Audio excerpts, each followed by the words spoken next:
Okay. Hello there once again, kangaroos. Good to have you as always. So we've got BRD X-Man. I'm gonna call you Birdman. How you doing there, my friend? Okay. Just gonna alter the options here. There we go. See, I'd like to play the soundtrack of different games outside the actual game, just because you can actually have a little bit more control over the volume then. Okay, so fog of war enabled. Just get everything set up first and foremost before I go forward. How you doing there, Stephanus Magnus? Good to have you as always. I got this game when it came out, not 100%. Yeah, to be honest, I've only played a little bit. Like, how much have I played? Okay, well, I played a little bit of the beta, so I've got 2 hours, supposedly, but 0. So, yeah, 2 hours in total. Does anyone know how the client-state system works in Empires? Not yet, but we might have a chance to figure that one out, actually. Okay. So that's looking good there. Happy with that.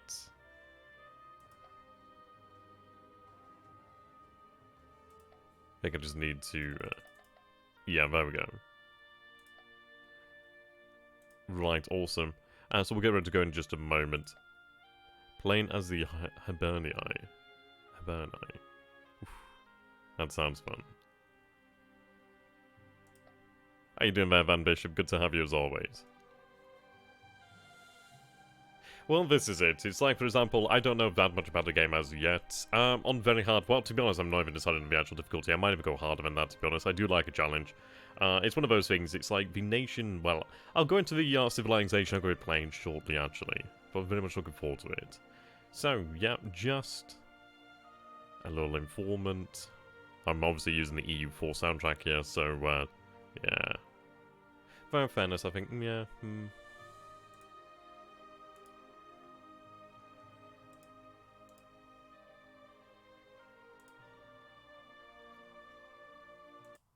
Hello there, ladies and gentlemen, and welcome to Field of Glory Empires. Now I'm just going to get the soundtrack on here. I was going to use a different soundtrack, but you know what? I think we'll go with the original soundtrack over here, actually. It's really awesome, and I do like that feel. It gives you that ancient civilization vibe. So if you guys could let me know how good the volume is, we'll adjust as we go. So what is Field of Glory Empires? Well, Field of Glory Empires is what Imperator Rome wishes it could be. It really does remind me, I did see a post on Reddit the other day comparing Field of Glory Empires almost to Darkest Hour or the Hearts of Iron series. I can really see the actual connections there, and it does have that sort of feel to it. It's got that granularity, it's got that depth, it's got that complexity, but it's not that complex to be unplayable. Quite an interesting game, quite fun, and we're going to be going forward in just a moment here. Just adjust the music down a little bit. There we go. Hello there, Lanza. How you doing there, my friend? Now you guys might be wondering, okay, who am I going to be playing today? We're going to be playing as the great Indo-Greek kingdom of Bactria. They're going to be situated in a very interesting, well, position, really. It's going to be a big challenge. Now, we do have AI difficulties over here, then. So we have easy. AI gets several penalties, perfect for relaxed and casual game. We have balanced over here, ideal for a challenge, experience, difficult, very hard.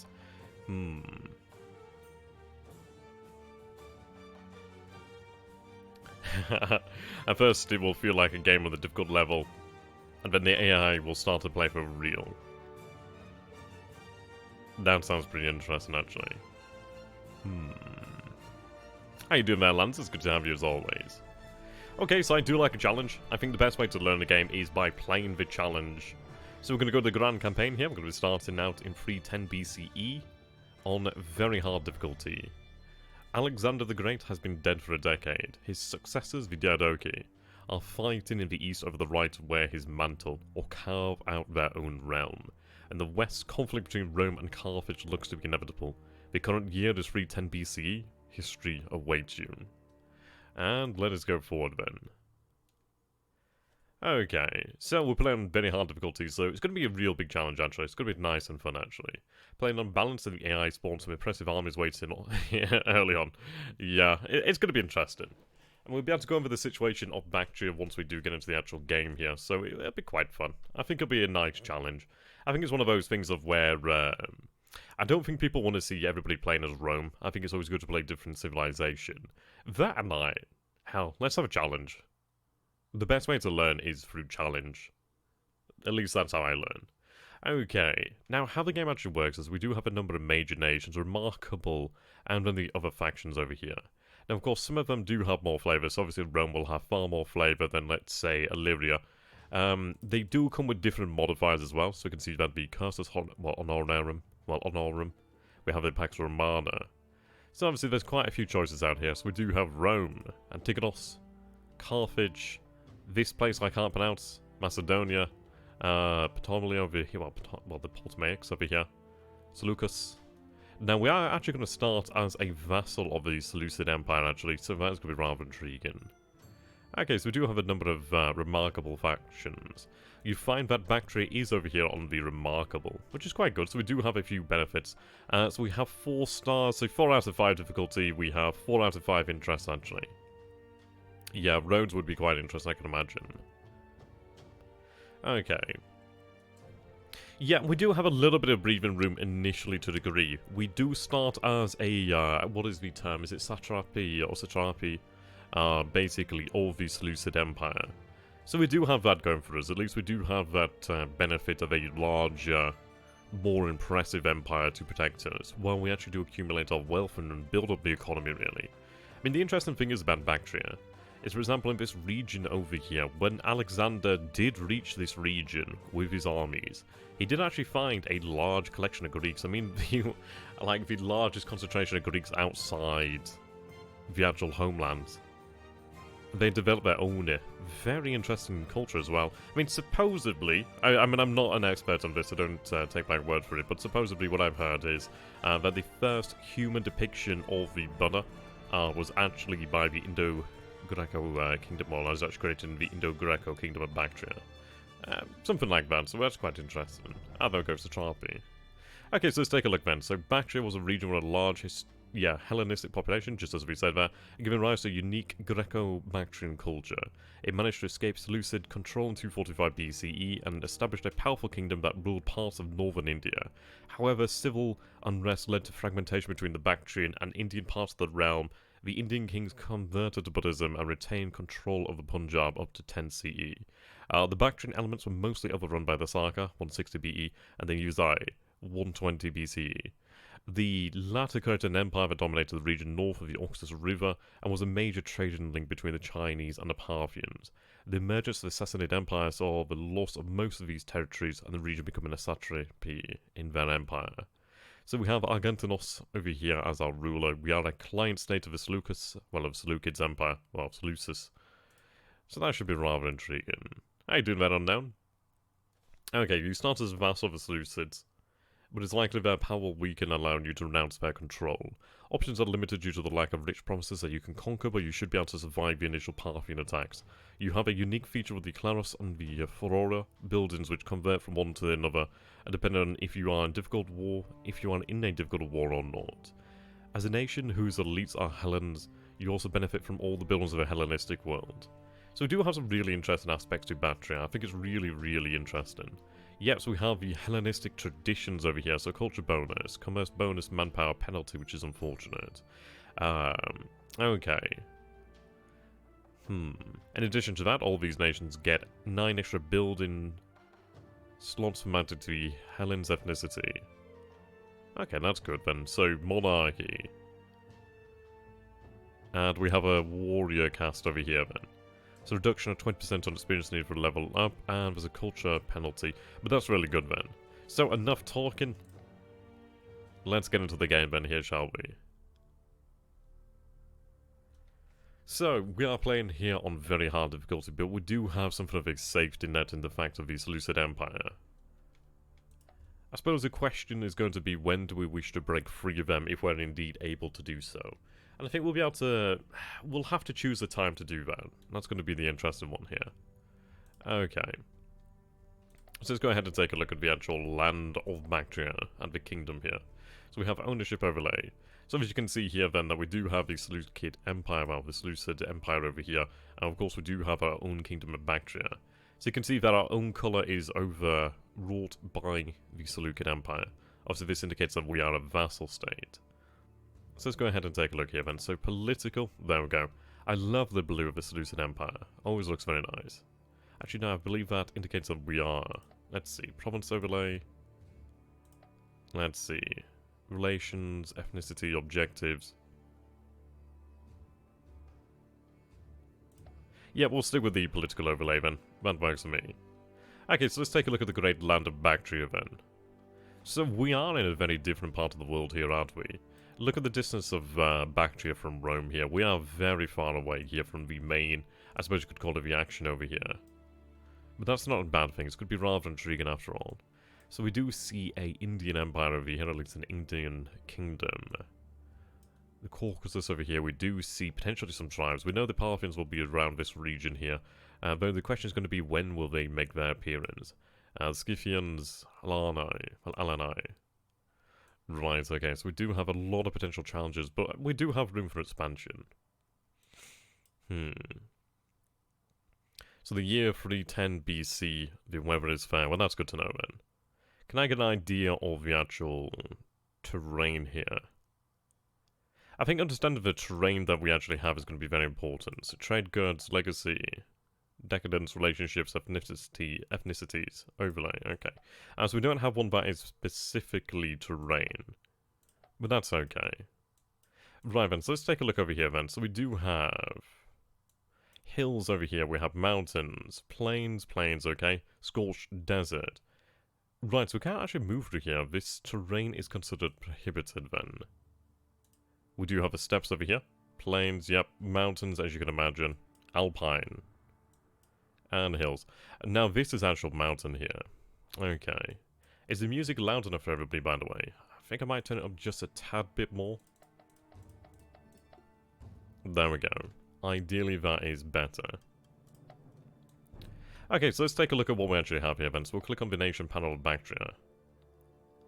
Right. So of course we're Hellenic. Civilization is level 2. We are falling behind here then. Lieges, obviously that means that we are at the behest of the Seleucid Empire. 35 army strength, we have 2 provinces, 13 regions, 23 citizens, and 17 slaves. Not too bad, actually. Not too bad. I mean, what this means is basically, we actually have a very interesting population here. As far as it goes, citizens are your natural-born citizenry, as you can imagine. Also, the people of our own ethnicity, the people of the kingdom itself, really. So, obviously, if we were playing Rome, there would be ethnic Romans. But, of course, over here, they are ethnic Bactrians, really. Well, Indo-Greeks, basically. We do have 17 slaves, so that's important. Now, slaves are acquired through battle for the most part. I don't know if there's another way, potentially, to secure them. But primarily through battle as far as I'm aware. Now, we are going to have to look towards winning wars in the future. Oh, a slave market, well, that's fantastic then. That's very good there. Okay, so we have port administrator over here for our ruler. So we have a taxation penalty of 10%, that's a shame. We do have 2 decisions over here then. So the jura lex sed lex, justice in ancient times. Justice in ancient times was often swift and rudimentary. Citizens had some rights in particular in Hellenistic nations and in Rome, but slaves and to some extent women were regularly stripped of everything, including their life, of course, in the smallest amount of trouble. Right, expires in 10. Slave status and freedom and laws, okay. We're not going to go for that. Objectives, okay, nation traits. So we have a commerce bonus, -2 taxation. Not exactly a great concern that, unless that's actually coming from the leader, that might be just, yeah, that is the national trait, isn't it? Small bonus there to culture, a kind of hefty negative penalty to manpower. 3 unit support of 10, reduction of 20%, yep. There we go, so we do start with some experience. Leader force pool bonuses +3 as well. More than likely, I can imagine it's one of these things of when you have too many slaves, probably. Okay. So can we get an idea of what we actually produce over here in Bactria? So we'll take a look at the trade goods over here. Now this is what I love, like I freaking love games when you have this sort of granularity of detail. I really love it when you have resources that you have to take into consideration. It really gives a reason, a context for war, really. That's what I love. Okay, so we have the furs over here. Oh, I love the soundtrack actually. Sulfur. Dates. I quite like dates, actually. They're quite nice. Horses, figs. Figs are lovely. Love those. Right, silk. Okay, now silk is actually very interesting. There looks to be lead and silk over here, but I don't seem to have access to them. That might potentially come through colonization, or it might simulate the Chinese, potentially. Okay, furs. Yeah, okay. Overall, not bad, not bad. We do have a source of tin, actually. Now, I seem to lack any iron. There's silver over here. Yep, there's iron over here. So the issue is then, of course... Bactria, okay. Yeah, that is not part of my kingdom. It looks like it could be part of the region, though. So yeah, the priorities in the future is going to be obviously to secure iron. We need that to just really build up a war economy, I suppose you could say. At least the infrastructure. Okay, let's go ahead and take a look at this then. So let's see, objectives, ethnicities. Right, Bactria over here then. Relationships, decadence. Right, province overlays. Okay. So this would be the province over here then. Of Bactriana. So it looks like, yeah, so this is all one province over here then. So we would have to conquer these to make them part of Bactriana. So we don't start with them, we obviously start under the control of the Indian Empire over here. So we'll have to go through that. As far as it goes to population, let's take a look at this. So, 5 over here, 4 over here. 4, 4, 4, okay. 7 over here, actually. Obviously, this is the capital city of Bactria. You'd think that, yeah, I'm used to games where it's like green is like the highest, really. Okay. Let's take a look at where the population is, then. 14 over there. I think the highest amount of population in a single province is about 48, actually. Yeah, Egyptus over there with quite a lot of population. Carthage is very proud there. Rome looking pretty good there, 14. Lacona, Athens, yeah. You can definitely see where the power bases are through that population. Okay. I think they're available for import because trade resource collection has a range which should include those impassable areas. Well, that's superb then. I mean, if we could actually gain access to the iron there, that'd be awesome.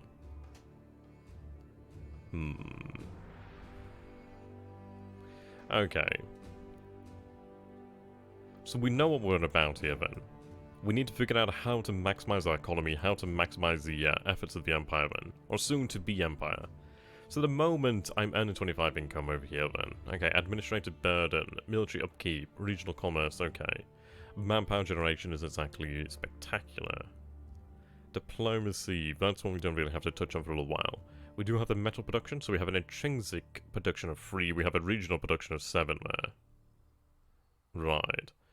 Legacy from controlled objectives. So where are my objectives here then? So my objective is Bactria and Bactria, okay. 1 night in Bactria is all you really need then, isn't it? That's fine for me. So let's go ahead and take a look at the actual infrastructure of the kingdom here. So our main capital city over here in Bactria, let's take a look. So as you can see here, we do have 1 Hellenic citizen, we do have a lot of nomadic slaves over here actually. Yeah, definitely. We have a barracks, we have a caravan house, we have a governor's palace, a king's palace, which is very good there. Right. So the moment I'm producing about 5 food here, so we can see that growth, I mean this reminds me a bit of a Civilizations game in this aspect. So growth will have a new citizen created in 104 turns. Now, infrastructure points are used, and they are stored as well actually, which is a good thing. But yes, basically, we're producing infrastructure points here to allow the creation of new structures. Though, I can actually save this pool. So it's not, well, we need it to maintain our structures as well, as far as I believe. Now, let's see, I'm going to look towards increasing growth over here. We need to turn Bactria into a powerhouse.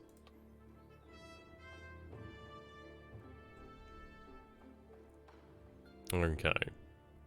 So we have a stud over here then. Produces food, it seems, can already be imported from Parthia. Produces horses. So it's a tier 1 agricultural building. We have a smokehouse, and which actually does give a health bonus over there. Requires infrastructure and requires a lot of money. We don't have cattle, so it would require trade in there. Brickwork. We are missing stone, but it would obviously produce infrastructure. An armourer, as you can imagine, quite handy there. Bonus of 8 equipment from iron and flax. Well, that's interesting, man. So we'd actually have a bonus in that production. Blacksmith, I'm lacking copper, but I do have access to iron. A monument.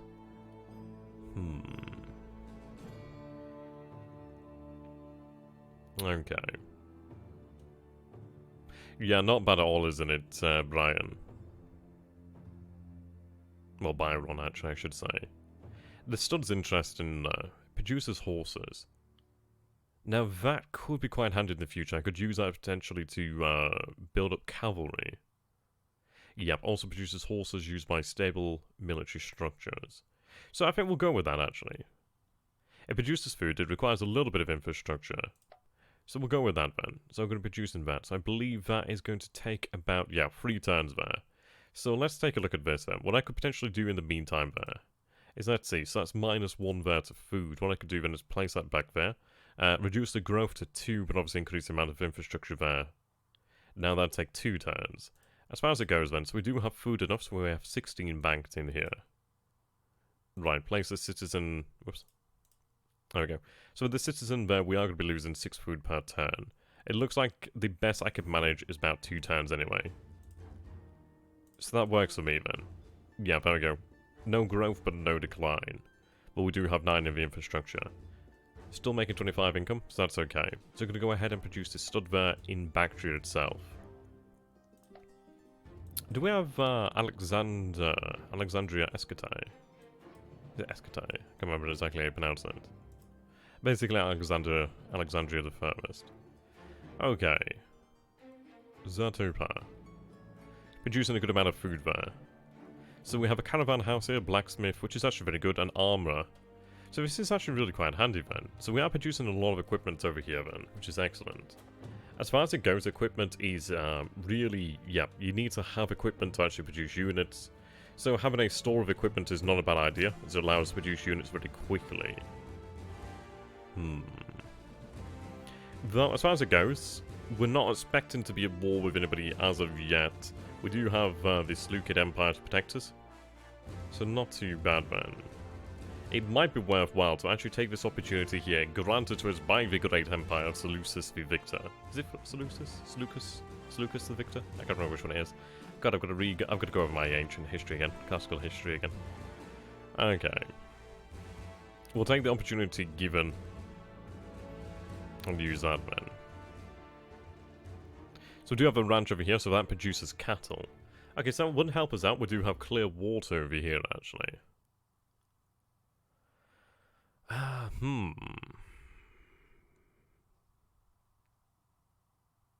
Right, okay. Restricted to more fertile lands and having no initial cost, but it does have an upkeep cost. It also uses no slot in the region, so it's a great way to jumpstart a tier 2 health buildings. But that's not bad, actually, from the sounds there. It only takes a single turn, so that seems like a pretty easy one, actually. Right, loyalty bonus, so that's very handy. Furnace. We are missing coal, unfortunately. We produce metal. Staples. Soon. Okay, what we're going to go for then is I'm going to go for the clear water over here. So that's going to take a single turn here, so let's take a look. Yeah, if I move you over there, let's see, if I move them all over there, yep, it'll never be produced. So that's fine by me. We'll have it move down here. So that produces the infrastructure, only 1 turn needed. At least during that time, we can actually go ahead and try and build up that growth there. That's good. So go through really each of the actual regions over here, trying to just make everything work as best as we can. A furnace. Now, I'm missing coal actually.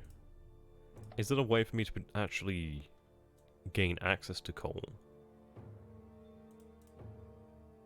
I mean, as I say, the coal train runs on whole grain.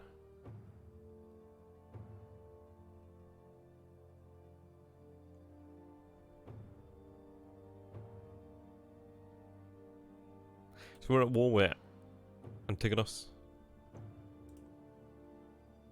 Okay.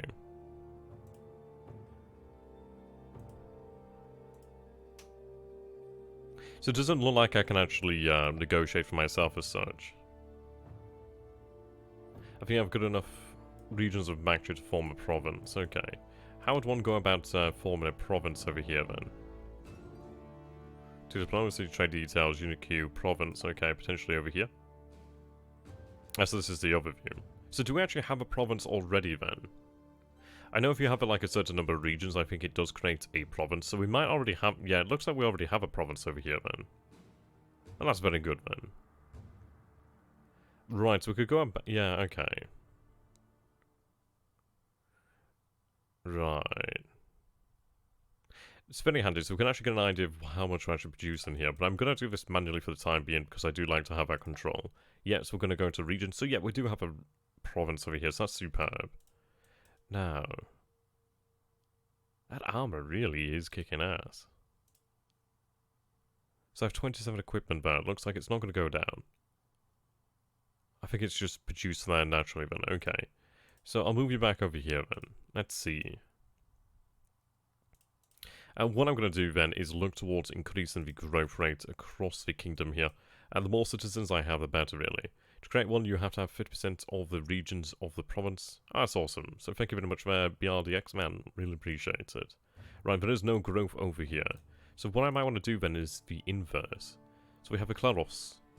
Land allotment for Greek colonists in Bactria. It always has some protection, but with extra effort, and in case of war, it can be converted into a fully fledged or a crossroads fortress. Okay, well, that's really interesting. So this is the unique building, I believe, that we have here. And considering it is on the front lines, oh well, on the extremity of the Kingdom of Bactria, that's not a bad idea. It produces food, manpower. Manpower is extremely important. There's a bonus of 2 food here. Now, the moment I'm missing wool and I'm missing cattle, we could actually address that. Could be upgraded to a large farm. Yeah, I think this is the logical conclusion over here. Right, so that would be negative to the food there, so I can't really do that one. So 4 turns works. We'll get a nice increase to the actual food production over here. Over here we do have a governor's palace, but we don't really have anything else.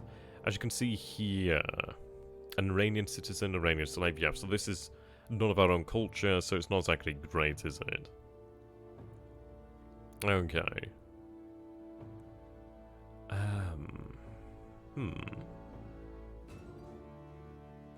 So that gives me the culture there.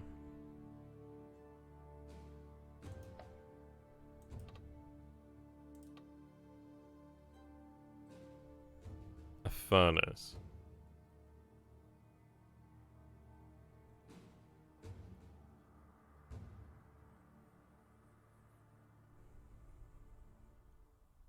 Okay. I don't know if we'd have enough cattle to satisfy everybody. The salt house is quite good there.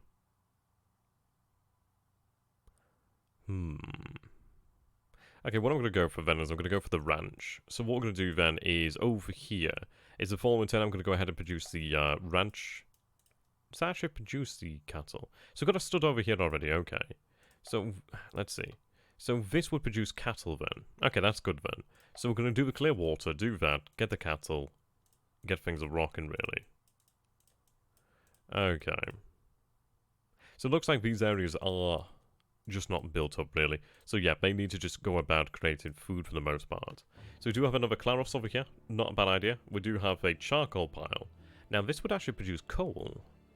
A slave market over here actually. That's very good. A building that will collect slaves from battles and allow decision about selling and buying slaves.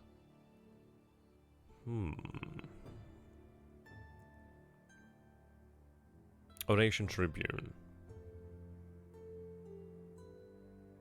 Yeah, so that loyalty bonus is quite good there. We don't have any marbles, so we don't gain that benefit.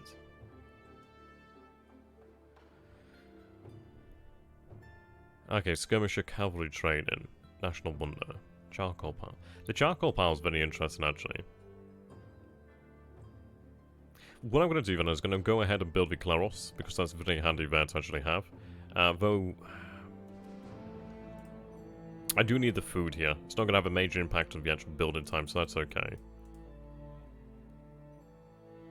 I'm going to have to look at how much we're going to be spending next turn, but I'm sure we'll be able to manage it for a small amount of time.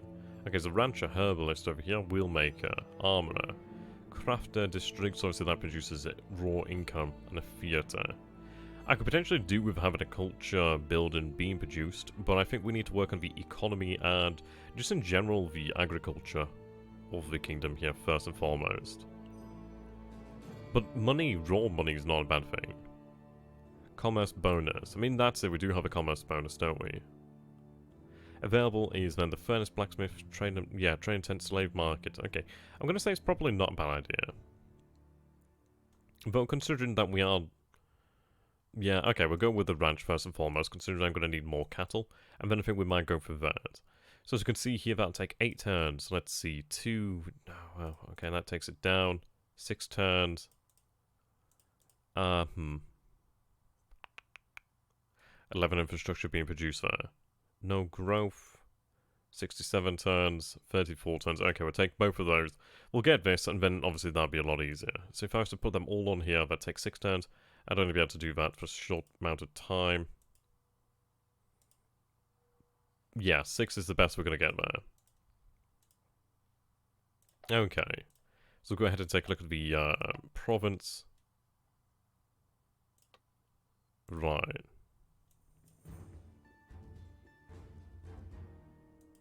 Ah, here we go. We haven't taken a look at this one, actually.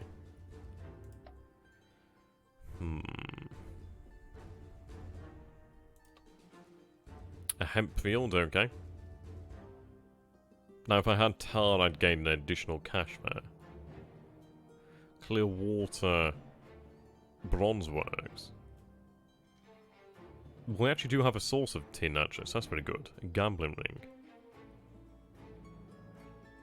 A copper works. Okay, that sounds really interesting, actually. So we'll move the production over here. So -1, so I could potentially sustain that. There's no change really there, so yeah, we'll keep it with 1 guy here and 3 over here then. So, yep, nomadic citizens. Okay. So we have the Great Army here. The Stratos. So we have 2 units of heavy infantry over here. We do have war elephants. We have some mercenary cavalry. Regular infantry over here. So you can see these guys are definitely not Hellenic. And skirmishers, yeah. These are like Iranian, basically Persian forces. Yeah, but these are very strong infantry.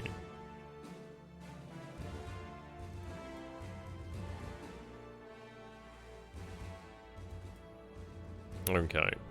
I'm going to send them into Bactria. We'll then have them garrison the actual structure there then. Okay, so that's as far as it goes for the kingdom here the first turn. We'll take a look at the Seleucid Empire then. So there's a lot of wealth here. Absolutely. Brimming with wealth. Some large armies. We do see the main army here, the first Stratos. Yeah, there's a lot of combat power. Now, our great and terrible masters of war with Antigonos over here as well. It's going to be quite the civil war out here. Well, quite the war of succession, I suppose you could call it. So we'll see what we can do with that, really. We might be able to take advantage of it in the near future. But, yep, I think we'll go forward now. Ah, this is Parthia, no wonder. Parthia, okay. I think these could be potentially colonized, somehow. Sarka. Oh, this is an actual nation, is it? Never mind. It's just with the colour there. Okay, so we're going to go forward here, guys, and we'll see how things look in the next turn. I think well enough so far. I think the thing is, it's like we're trying to get a real grip on the kingdom, really. Just understanding what we have and what it means, really. Okay.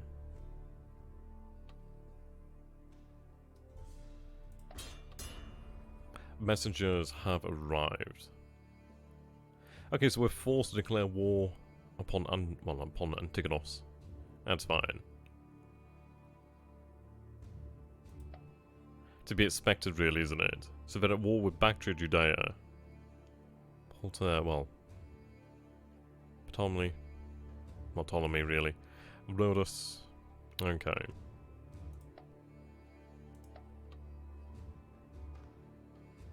There we go, the clear water has been completed over here. Yep, as expected, very, very quick. Very, very easy. But that's a nice benefit, really, isn't it? Okay. So we do have the option for the Claros, and I think that's a real solid option. We do have a sanitation pile. We have access to charcoal. Palisade actually be very nice. Crafters District. There's a lot of nice things over here. Yeah, I mean, that's it. Nice health bonus in just one turn. It's really, really handy. Like, there's the sanitation over here that could be potentially worthwhile. I'm not entirely sure how the health really does benefit us. I can imagine it would be quite worthwhile. There's got to be something to that. Now, I think I'm going to go with the Claros over here. Now, if I can get access to wool, then we can gain a bonus of 2 food. But even 8 food as a base is pretty damn good. So you can see here the growth rate is looking very good. Okay, so that'll never be finished at this moment in time. Well, what I'll do then is I'll cancel that for the time being. So I need to have somebody here then. So the best I can do is about 4 turns. It might be worthwhile to potentially... But then again, no actually. We'll go ahead and build the Claros. We know it's a very nice build and it's unique to us as well, so I think we need to make use of that. So still we're looking at growth in 20 turns. But we're looking at 6 turns, let's see. 8 turns. Yeah, I'll go for that. Okay. Oh, so apparently we do have a new objective over here then. Argentonos feels that Elimander is a new objective for the armies of Bactria. Well, it's not like I can really go about that one at the moment. There are armies across this Seleucid Empire. Granted, they are at war with Antigonos. So we'll see how things go. I've got to watch out for the Mari Empire, or Mara Empire. Maura, something like that. Okay, income still going up there, that's pretty good. Manpower generation's good. Okay.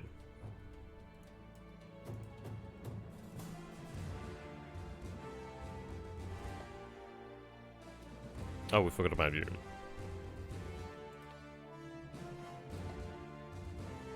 No brainer there. Yeah, it's a very nice system actually.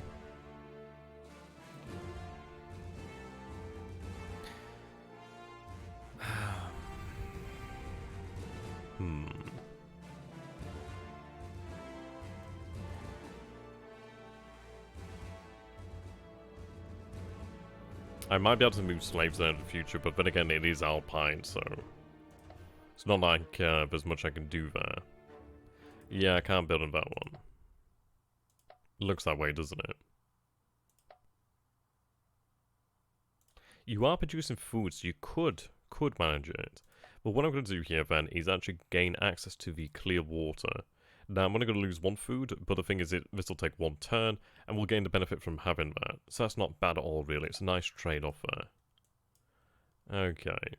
Metal production is still at 10, but manpower's increased, which is good. Let's see. We'll garrison the capital then. So, yep, garrison. Okay. And the good news is that each of these cities do have garrisons, which is very handy. The thing is, do we potentially march out here? But the thing is, I could do that, but it'll take us a very long time to actually reach the area. And it's an expenditure for the state. Okay, so go for another turn here. We've got to really be quite careful about what we do here. Got to try and min-max what we're doing, really.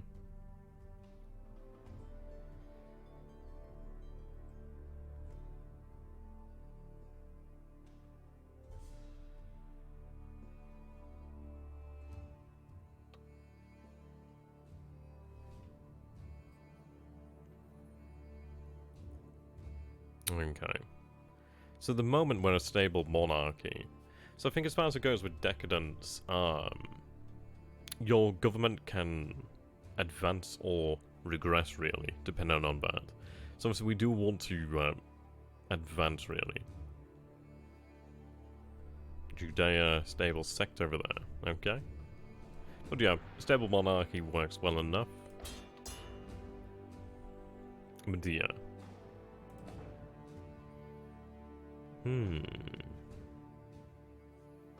That could be potentially worthwhile.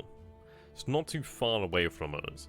That and the incentive of potentially grabbing some slaves would be really good. I mean, any slaves that are derived from the successful participation in the war over here against Medea would really help to drive the economy. So that might be actually worthwhile going out there.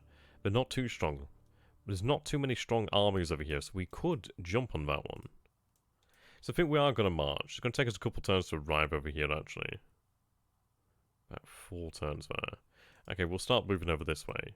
Let's see, I assume I have access rights, but I'm going to make... yeah. I think we do. Seems about right.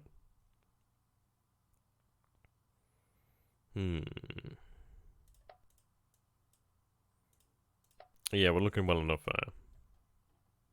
That's a large Antigonid army there. Good luck, good luck.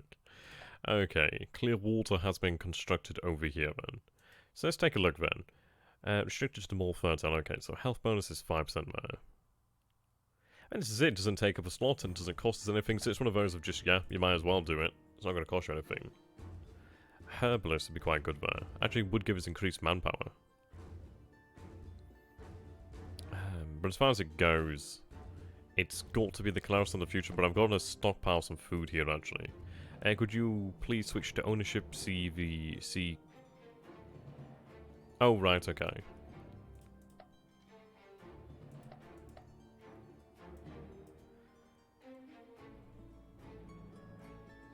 I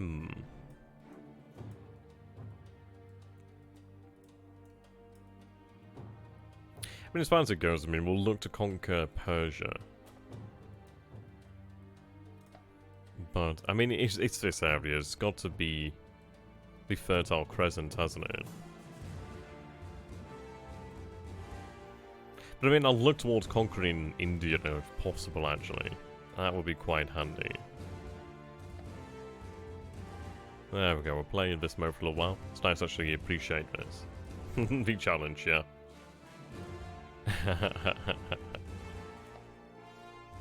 Well, he's a fair and noble ruler. Okay, so we can actually see the battle over here by the Seleucids, Seleucids and Antigonos over here. So we'll go ahead and take a look at the actual battle itself. Now, this is going to obviously do this mode over here. Now, if we were actually fighting the battle ourselves, we could actually have the battle exported to Field of Glory 2 and actually play it ourselves. However, we're going to be just seeing a simplistic overview of the battle here. So we can see that we have Seleucids over here, the Antigonids over here as well. Okay. So go with continuous play.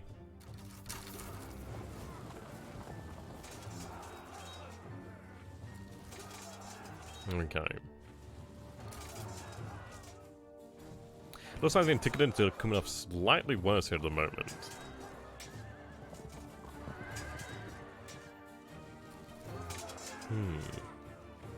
I think the elephants could play a big role here.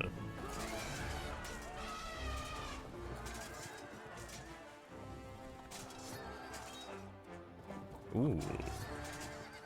Now that, okay, yeah, pursuit over here. Yeah, the Antigonids are driven from the field here. The Seleucids, well, the Seleucids have won the battle, have carried the day. Yeah, I mean, that's it basically. Looks like they did manage to crack some cavalry over here, which is very important there.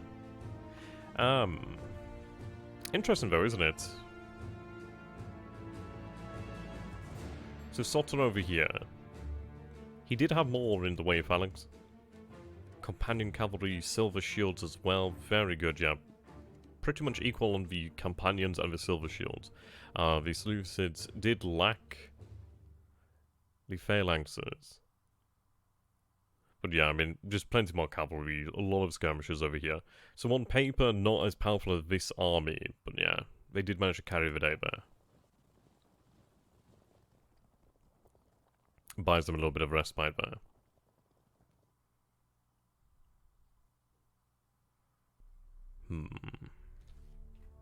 We'll see what sort of glory that we can win in Medea, really.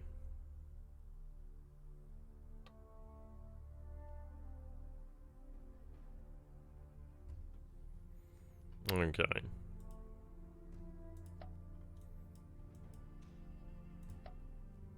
Hello, hello, what was that, sorry?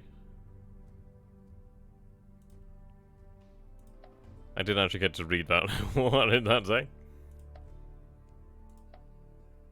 Message log, okay. Oh, right, okay, so he feels like this is actually a objective over here.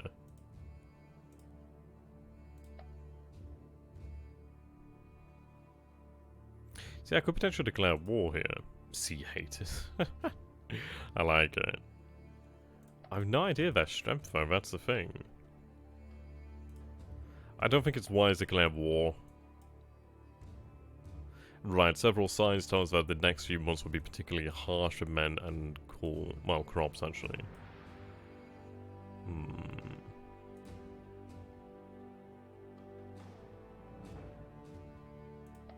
It's a good thing that we'll invest in the agriculture then, isn't it?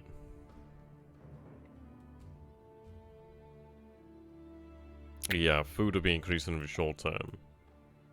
Okay, we'll advance once again. It is good to see that the Seleucids did win a battle. Okay, we once again see the... Yeah, 22 units, that's... Defending the plane... Yeah, plane's answer is actually great, but I mean, having those units is very nice. So we'll go ahead and watch the battle out here, then. I think the elephants really do make a big difference here. But we'll see. Yeah, that support bonus looks to be the big deciding factor here, actually. Until those guys just died. And those just died. Yeah, those guys died too.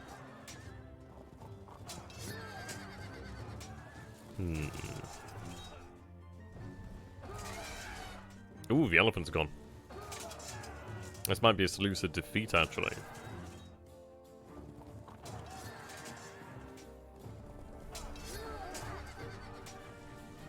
Yeah, looks like a Seleucid defeat there. Antigonos has won the day. Yeah. Not too good for them. But, not bad for us either. There's still a city in that area there with a garrison, so the Antigonid army would obviously have to besiege and conquer that before that region would flip. And ultimately, it does benefit to a degree. But then again, we do not want to see Hellenic civilization just destroyed out here in the east. Okay, Bactria has received an agent token, is now standing. Okay. Crumbling.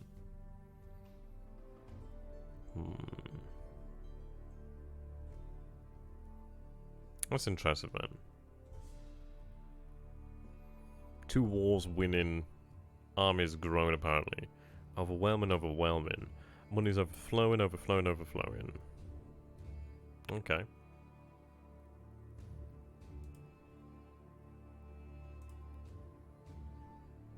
Right, okay. We might want to invest more in the culture.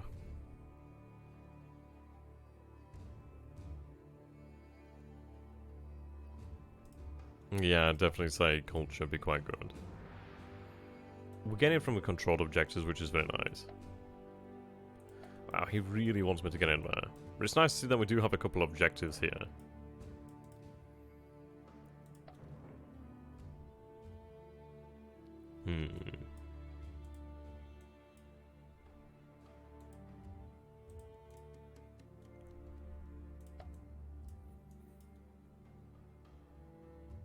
I think the Seleucids will be able to obviously recover from that. The Antigonids do have a lot of problems on their plate here at the moment. Yeah, they are at war with a number of nations there. So not particularly in the best place, are they? Ah, that's interesting then. Well, it might be worthwhile going to war with the Sarkar nation over here then. Yeah, and it looks like it'd be the way to go. But I think what we'll do then is, before we do go with that, is I'll look towards expanding the size of the armies. Okay, yeah. That's an assault on the actual city over here.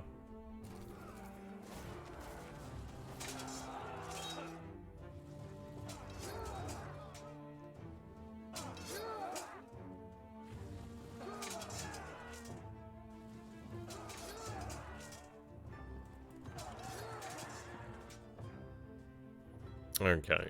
Ultimately, the city will fall, to be honest. It just doesn't have the quality of troops really to hold out.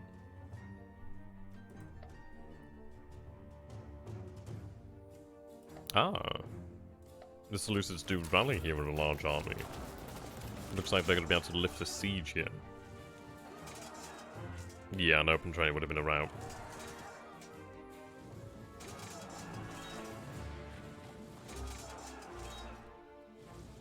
Yeah, there we go. That is a decisive victory there.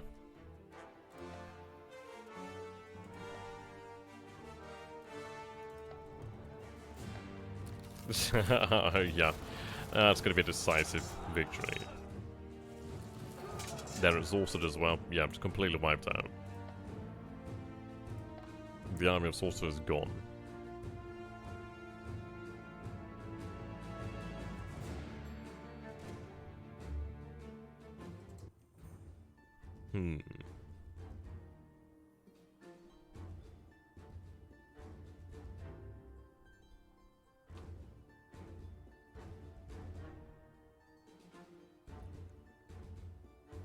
Okay. A lot to take note of what's going on here, really.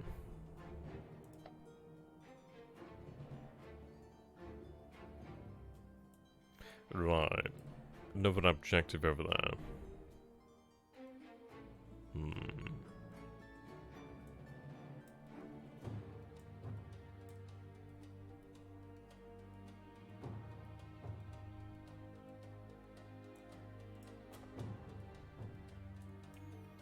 We'll see here. As to whether I can defeat this army or not is unknown. We'll see about that. We do have a decent amount of manpower, so that's very good news. We do also have equipment. Okay.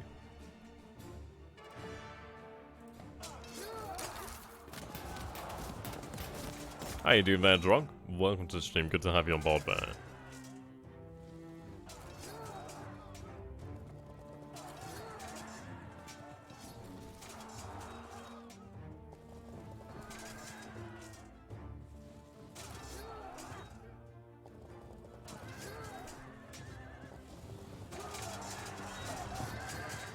Yeah, once again another Seleucid victory.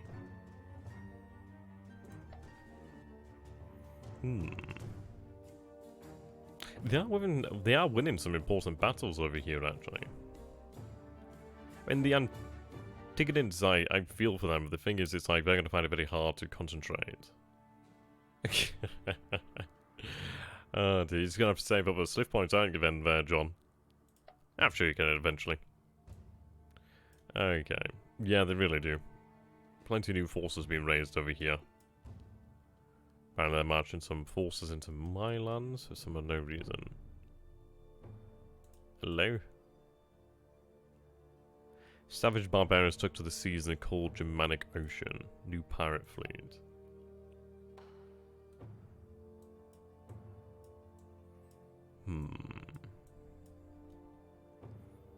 That's good to know about. Nothing else particularly beyond that, actually. Do I actually have some fort? No, these are... Okay, I thought it said Bactria and Ven at first. Okay, so...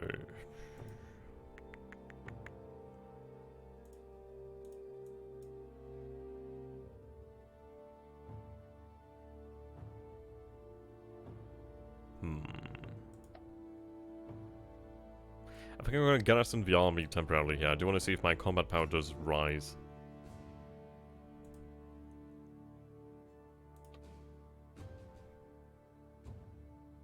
Right. Flanker.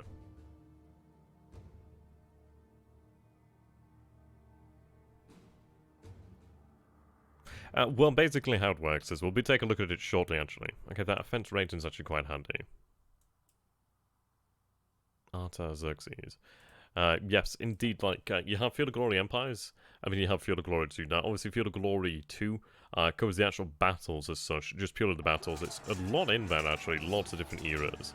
But basically, if you have both, you can actually play the battles in Empire well, the battles in Empire can be played in Fields of Glory, so you can actually fight the battle directly yourself, which is really quite good, and then export the results there. I'm going to skip that one because I think it looked like an Antigonid defeat Shockingly. They were a wee bit outnumbered there. Wee bit outnumbered. Field of Glory 2, yeah. Definitely Field of Glory 2. Only came about 2 years ago. I'm looking to actually start playing Field of Glory on the tabletop, actually. Myself and Richard York. Oh, you've raided me, have you? See, this is it, isn't it? We repel them. But that is going to be our Casus Belli.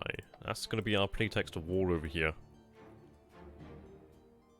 Particularly harsh again.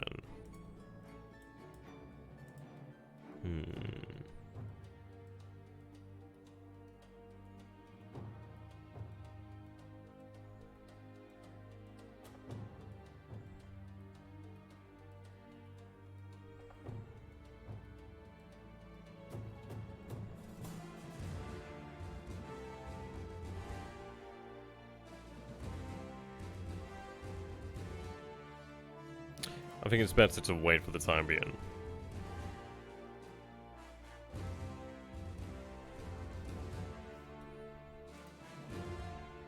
The region looks like it can support us. It's not too bad. Though what I might do here then is actually go ahead and build up a increased military. So let's see here then. It's definitely worth taking a look into. We'll go to the actual province view then. Okay.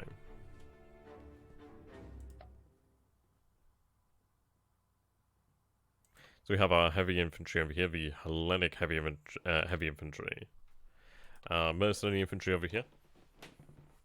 Looking all dark over there, aren't they, in the red? Yeah, so I don't have the actual requirements to build those, or have access to them.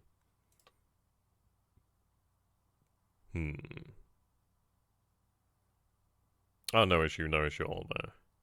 Right, regular infantry. So we can see here then their cost, upkeep, manpower.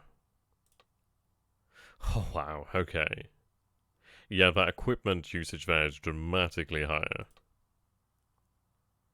Though they are excellent troops, so I think what we're going to do here then, so we can, let's see. Wow, yeah, okay, so you can see why equipment is so really valuable here.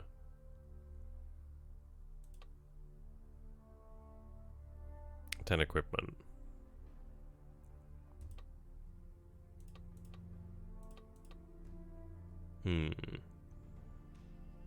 I'd say get Field of Glory 2. The reason being it's only 2 years old, full of really good DLCs. It's the more updated version, so I'd just say go with the second one really. Yeah, Field of Glory 2. You could even go for Field of Glory Empires, really. They both work together, but obviously, like, Empires has... well, Empires is what we're playing here at the moment, while I was like, Field of Glory. I'm gonna try and get a battle into the actual stream here so you guys can see it and how it works. Yeah, that's gonna be a wipe. I don't know.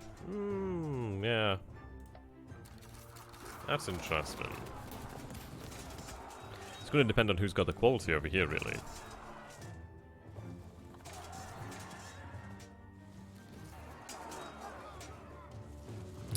Best way to save your general's lives. Well, what we'll do then is I'll try and get a battle in shortly, and then I'll be able to show you guys. It'd be nice and fun actually to play the battles. It's nice to have the option, really. But, the Seleucids there are doing quite well. Okay, we're actually gaining a bonus over here then, so it looks like we might be able to return to where we previously were. Obviously, as the construction projects keep on going, we should be able to build up easier. Okay. Yep, there we go. The Claros has been built over here, which is superb. We are being raided again. Okay, they are really being a pain in my arse here. But the good news is the Claros has been built up. You can see here that food is definitely up there. So what I'm going to do here then is I'm really going to push this for the food. Right, growth in 2 turns there. So we're up to the maximum over here, but this is actually a very nice region, isn't it? Unsurprisingly, considering its actual name there, Sogdia. Or Sogdiana. I believe the Silk Roads would come through here. Okay. We're going to build up the actual population of the province, and that'd be very good. Okay, we do have our heavy infantry unit over here.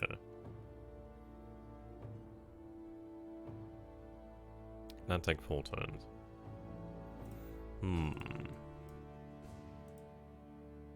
Yeah, definitely. Ah, you've got the game. Awesome, Bear. That's pretty awesome, Bear, John. I hope you do enjoy it. Okay.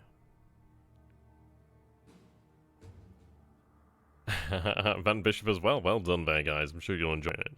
We might be able to take them, but there's a lot of skirmishers there. There's a heck of a lot of skirmishers.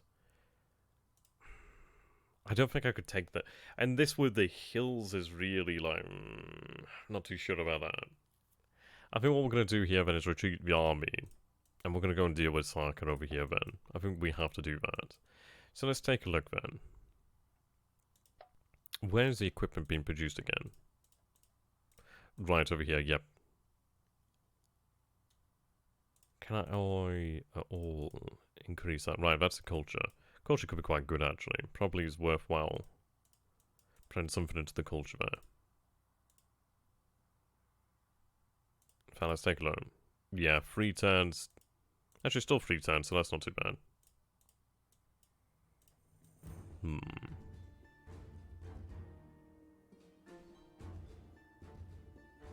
Now, Bactria itself isn't grown at the moment.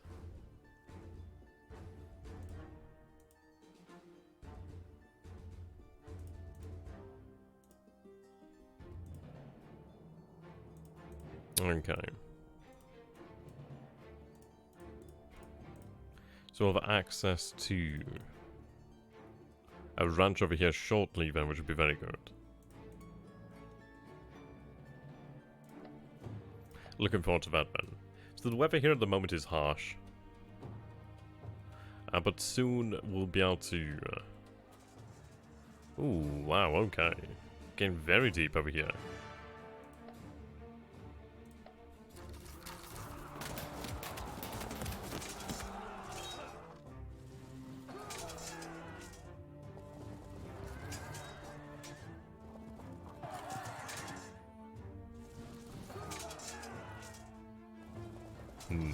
Looks like it's going to be another Seleucid, Seleucid, Empire victory. I'm going to keep saying Seleucid and Seleucid. I always get it wrong. Yeah, there we go. The Seleucids won the battle there. Yeah, they've really won the battle.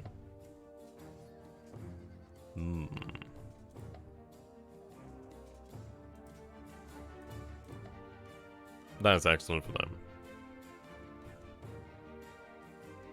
I mean, that is a very important city there as well. Okay, so no gain, but no decline here. So we're once again just chilling at the stable monarchy.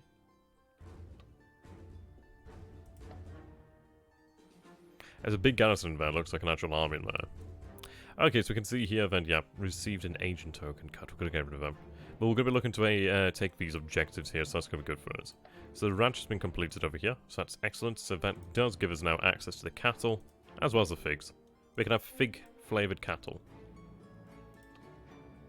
Right, shepherd, smokehouse, quarry. Quarry could be very good.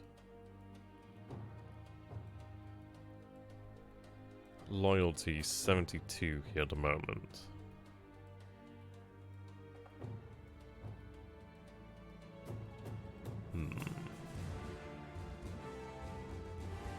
The smokehouse needs cattle. It does increase health as well, actually. Okay, I think that's worthwhile, and then in the future we could go for the quarry. So that's 15 turns there. I think we'll look towards increasing the... Yeah. What's the difference there? Not really worthwhile, is it? I'll keep on accruing the food. I've got some, fur hot pants. What was that, sorry?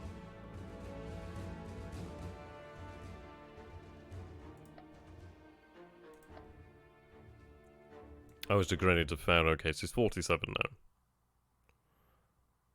Merchant reports... Oh, right, I see. Look at all that bloody... Jesus Christ. Fucking whales there looking great. Silver, gold, yeah, that's looking awesome. Quite jealous there.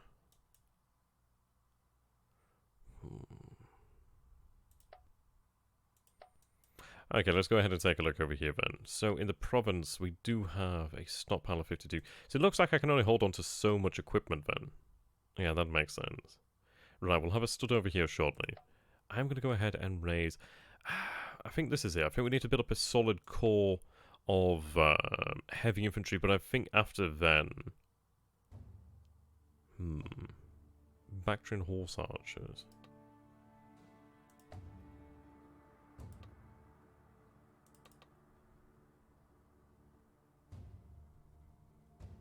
Movement is 10. Superior skirmisher.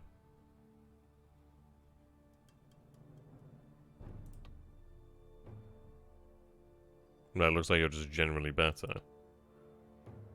Max range.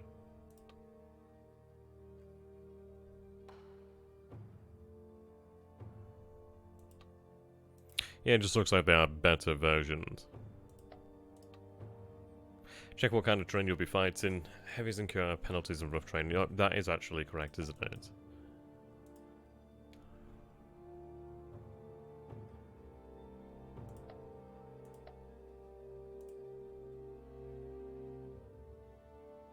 Steps.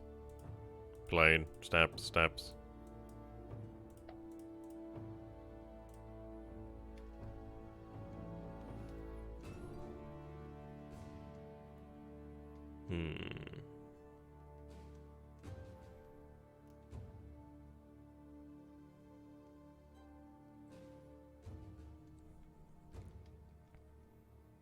Right, be wary of those that get a very high penalty in fighting in forests, mountains, and swamps.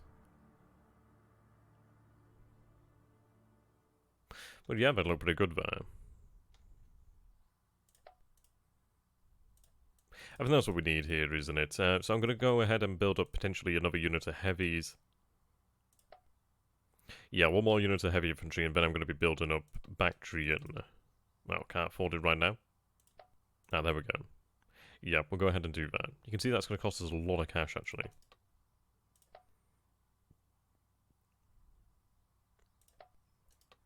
So we'll do it one at a time, make sure that we have control over it. Yeah, I mean, this is it, isn't it? The heavy infantry combined with the horse archers, I think, could be very, very powerful. Oh. We have our first battle over here. Are they all dead? What? Oh. I'm not gonna lie, I wanted to take a look at the actual units, but I didn't realise that actually, fought the battle, so... Yay! Well, okay. I didn't realise about that, but at least we know about that now. I think I accidentally pressed skip by clicking on that button there. That's something that we'll have to learn about, really. A shore's been added to our nation. Okay. Yes, these are just nomads, aren't they? I mean, sure, why not? There we go, now the ranch has been completed.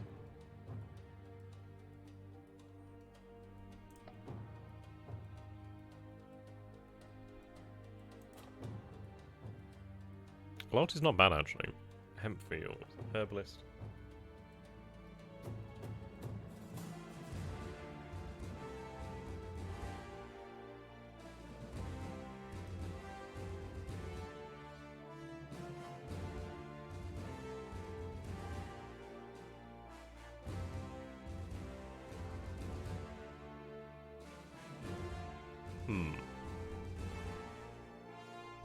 Assault might be quite good there.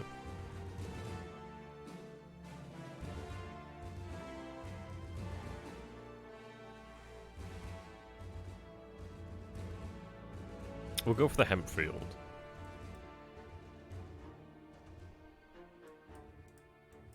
It's not like I'd really gain anything over here, to be fair. I mean, then it's growth, so yeah.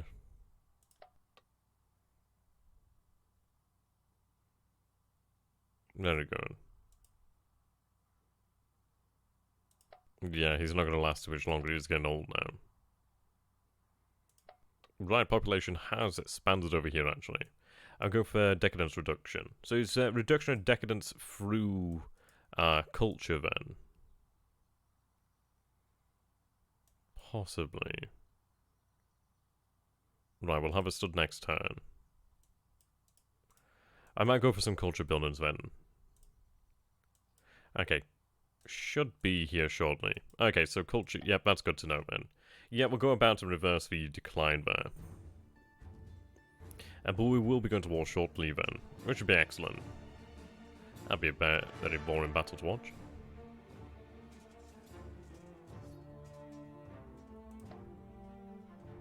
Yeah, the Antigonids are really having a hard time.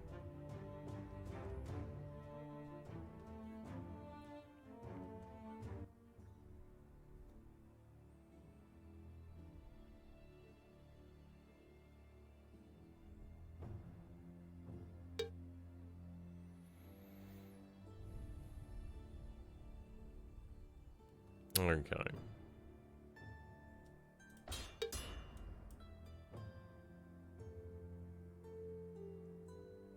Well, I'll tell you what, guys, I'm really glad that I did bring the army home. Really glad. Did I mention I was glad? Okay, well, this is going to be cool, actually. We're going to be fighting against the Indians over here. That's awesome. Yeah, I'm really glad these Clarises have just been finished over here now. That's really good timing. Excellent timing. Yeah, so during the times of war then, it's going to have it converted into a fortress. Right, so if I actually had weapons and leather, I'd actually have a equipment bonus. How you doing there, Vargas? Might be worth disassembling certain buildings at times as well. So yeah, that's very true there. Okay. That lowers the bonus would be quite nice, but we've got the stud there, so that's very handy.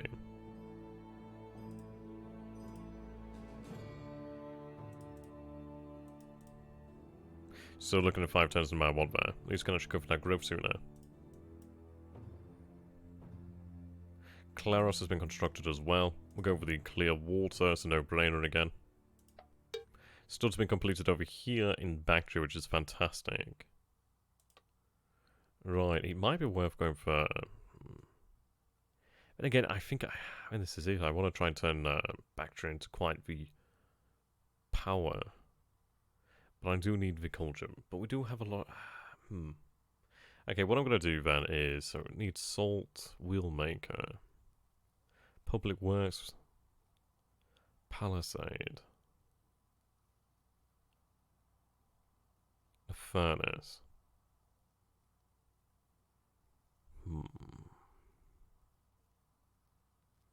That health is really good there. We'll go with the Claros actually. It's just very good.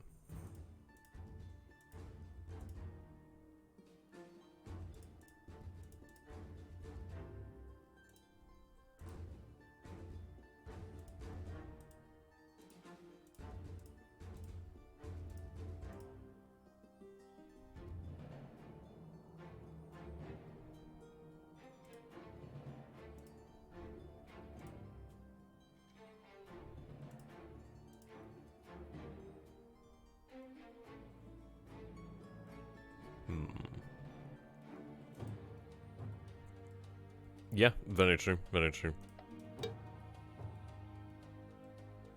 Okay, spend metal to acquire money on manpower. Right. Our metal mines produce much more than we need. Jesus, minus 300.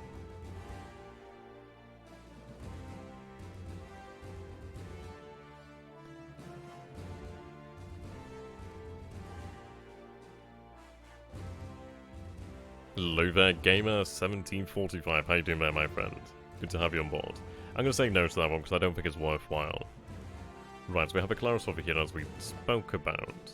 So, yep, building that there. Right, okay.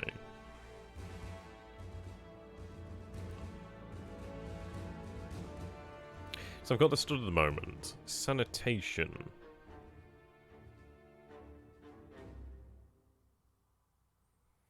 Copper works.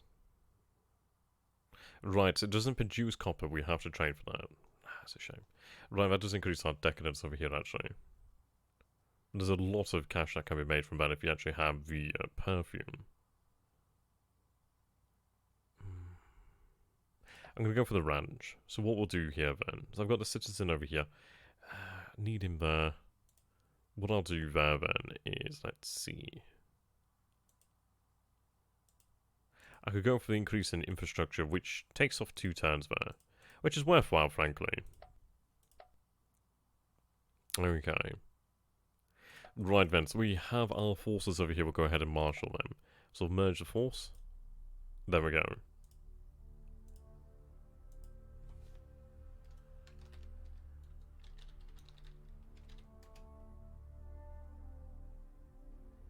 I think I might have had... Did I spell that wrong? No, we're fine there. Oh, that's awesome there, Vargas. I hope you have a really excellent time. Okay, so we're at war now with the Indians. I think we might be able to gain something here. I mean, it's a shame that this is an objective, but I might be able to retake this if it falls. But let's go ahead and take a look at the actual population over here. We'll really take a look at what's worthwhile. So as far as it goes for population, 6, 3, but this is part of Bactriana, so that could be worthwhile. Taxala? Taxalia? Taxalia? However the hell you pronounce it, would be worthwhile. How about in terms of resources? Oh yeah, silver and flax, oh yeah baby. Figs and hemp, yes. Iron, excellent. Nuts and seeds, okay.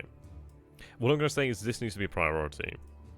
So what I'm going to do then is start to recruit some horse archers. They can go ahead and take these. Okay, we're going to do that. Though maybe not too... Well, no, it should be okay. I'll march our territory over here then. And this is it, isn't it? I mean, the Seleucids are doing very well against the Antigonids, but the thing is, it's like we have the Judean... Well, Judea over here. Yeah, the Antigonids are not looking good here. Wow, okay. That reversal in situation there. I mean, Ptolemy, well, the Ptolemaics are very powerful. I mean, just having that population base there in Egyptus is very influential. Right, okay, well that's obviously an easy battle. Skip that one. Skippity-doo-dah. Skippity-day. We'll see how strong they are. But the good news is if they're going to throw their men against the Seleucids, that's going to be good for me. It means I'm not having to really deal with the massive amount of their forces, potentially. I think we could score some victories. And the good news is we might be able to actually take provinces from them, which would be excellent. Emergency levy. Receive extra troops in your capital for a course in legacy points. Let's take a look.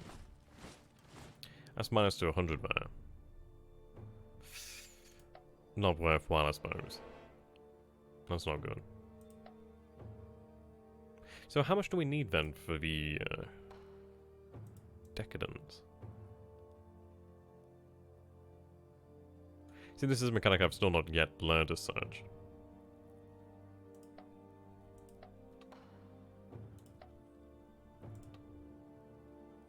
An orchard.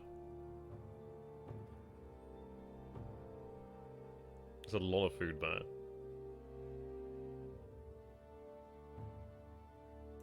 We'll go for the charcoal pile.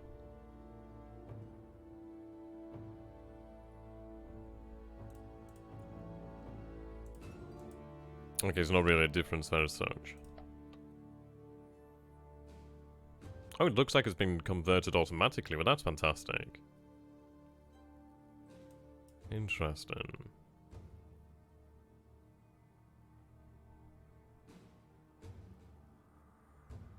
Right, okay.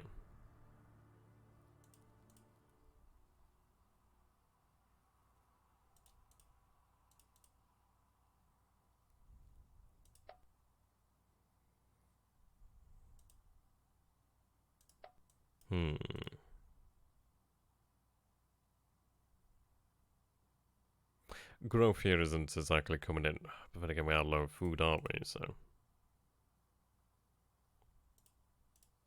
I choose 11 culture anyway, so we'll get that food up there.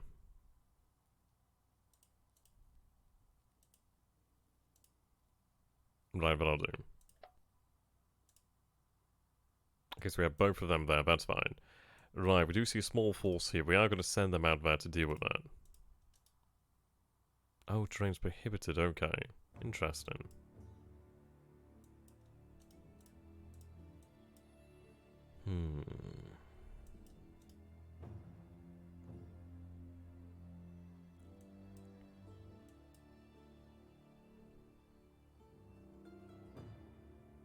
Mountain with blizzard, not exactly the best there. I think this is where we need to fight down here, so we'll move to the south.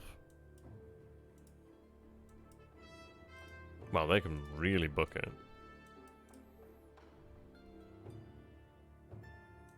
I do need a little bit of cash.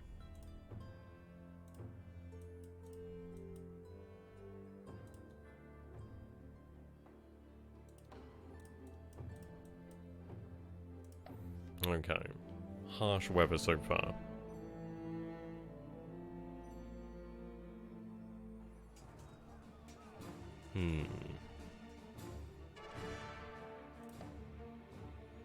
Oh wow, okay, we got Indian war elephants, okay. Well, at least the Seleucids aren't going to be weakening them for us. And I can take out elephants, I've just obviously got to use these skirmishes for the most part. But at least we get a sort of look at how the Indian army looks. And we'll go ahead and fight it soon enough.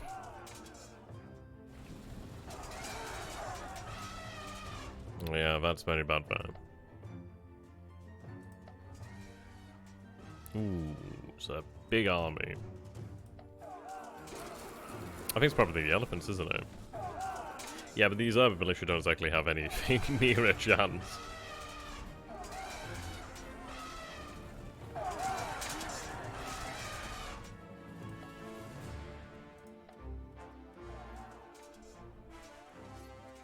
Completely different story over there, though. I mean, the Antigonids are just going to be wiped out.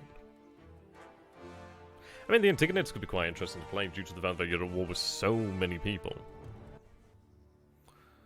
Okay. So we're an old monarchy now.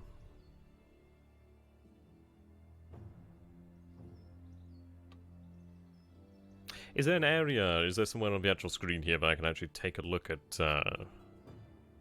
like, culture and what we need to, like, advance there? That's the part of the game I'm not really well versed on yet.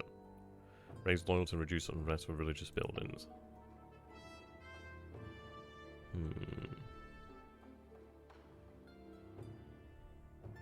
Set a feast to a calendar.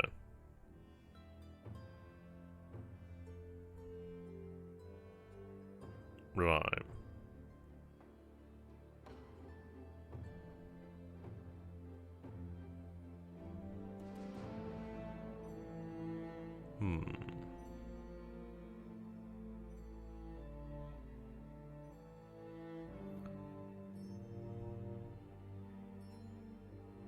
Go for the sanctification.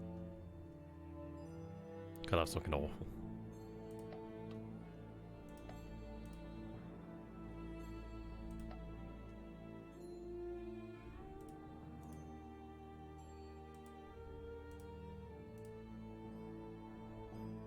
Two turns still growth there.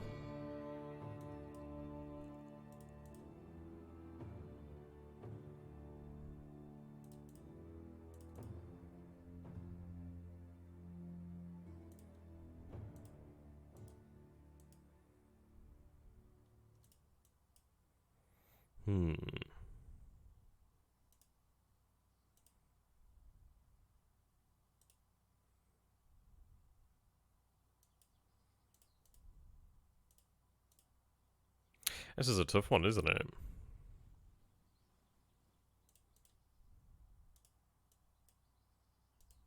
Is the AI messing with us? I feel like it's messing with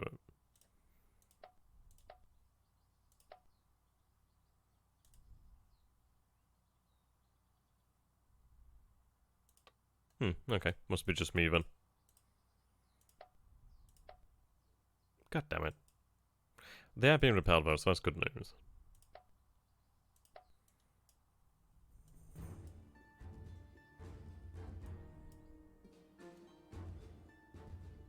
Oh, they formed a new province over here then. Okay. I wonder if I've got a...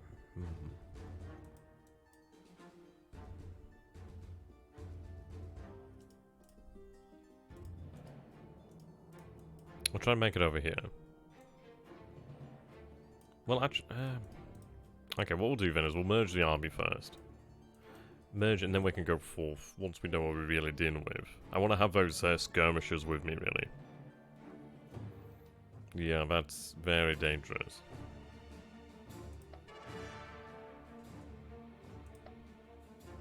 How are you doing there, Freya? Oh. Well, here we go. Export battle.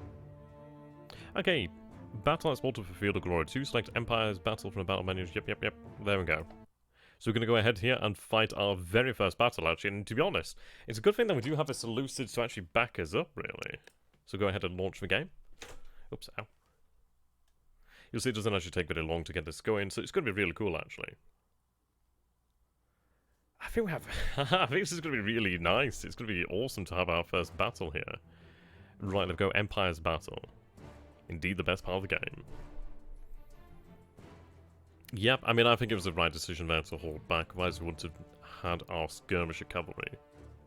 I think it's going to be a really good fight. We're going to be facing elephants, chariots. It's going to be really awesome.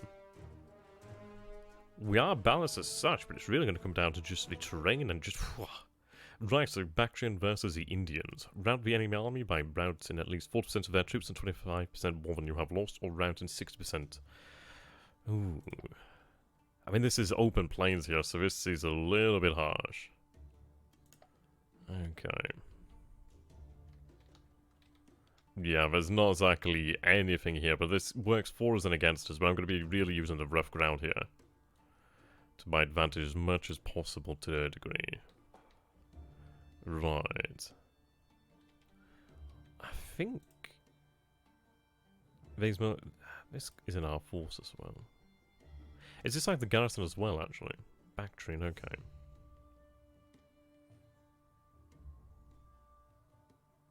These might be the Seleucid forces over here.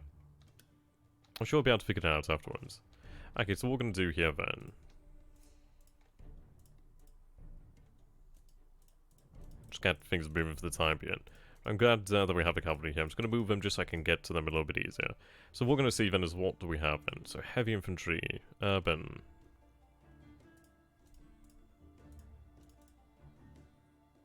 Okay, we actually do have quite the large amount of heavy infantry there. Right, but we can't deploy over here then. Okay.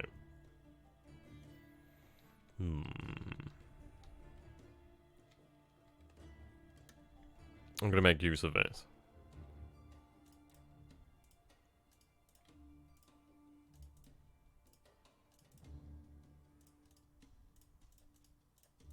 Perhaps. Right, place a general here.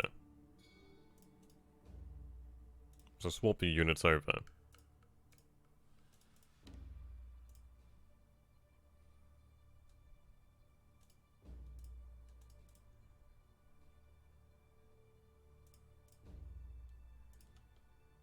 Yeah, this is a difficult one because there's not too much I can really use here, so I'd be better off moving these forces out this way. Right, secure our flank over here as much as I can do, actually. And you guys, look, you get 2 games of 1 here.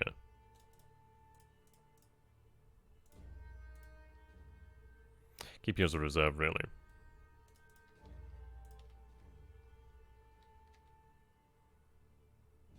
Yeah, nice of a plane for the most part, yeah.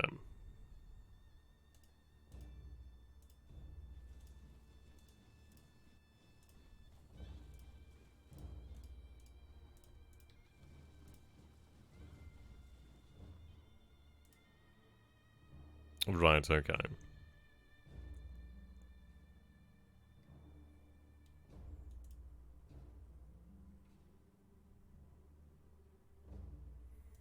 The regulars should be okay, actually. They are medium. So I should be able to manage this.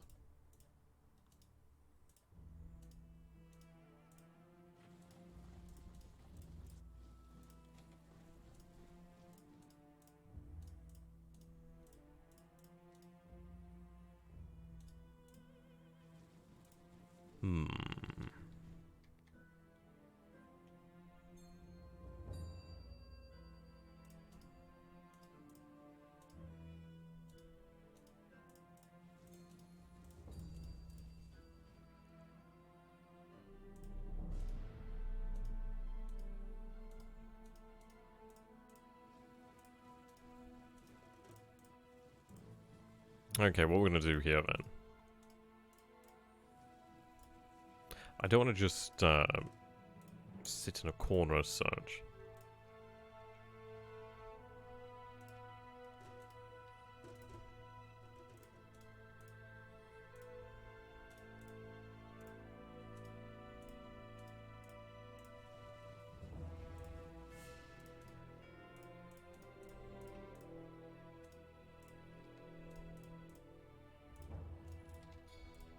Make use of the rough ground over here, actually. We actually do have fairly large armies to play with here. Okay, we'll organise the cavalry, actually. The Bactrian horse archers would be excellent. Right, okay. Very, very open, very large. But this is going to be great for them.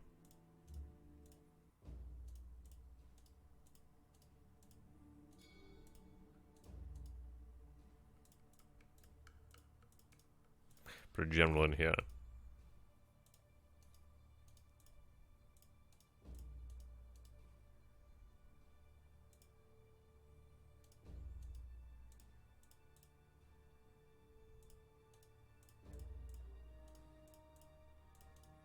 There we go, we'll be done shortly enough.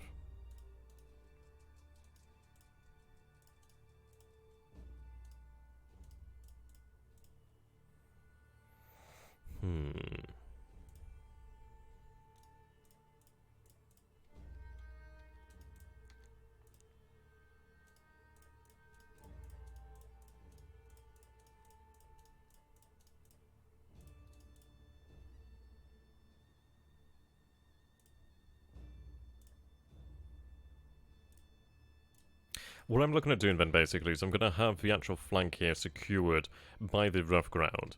The left flank is going to be secured by the Bactrian horse archers, really. We do have a lot of open plains here to make use of. I've got to withstand the charge of the enemy, really. So what I'm going to be looking for then is, for the most part, depth. Depth and an anchorage. We've got our anchorage over here, which is excellent.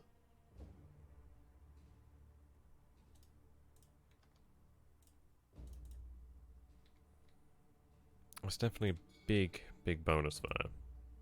What I'll do is I'll secure the flank over here with trash for the most part. Just to really put the threat out there.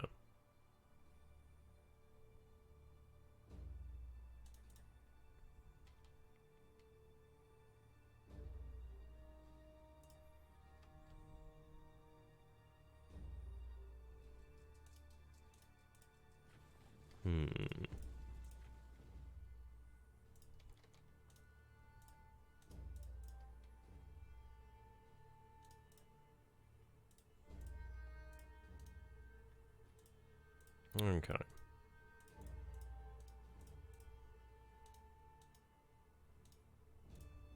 Turn the command that way.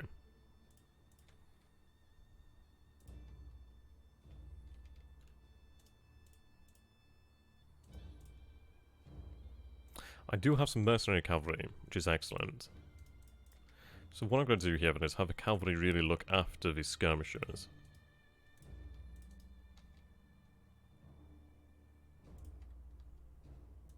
Urban militia, regular foot over here. Do have some skirmishers here as well.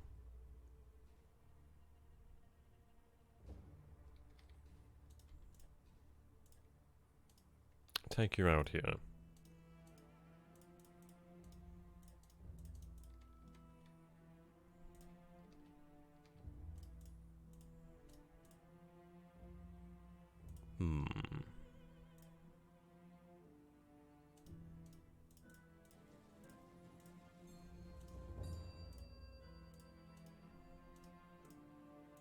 Right, I'm going to have the elephants used in reserve.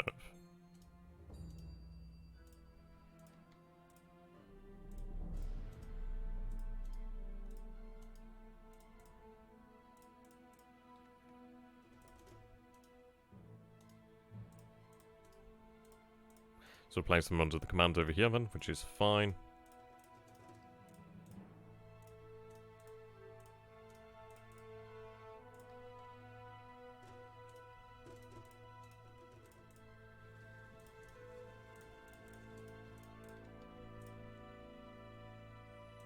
Okay.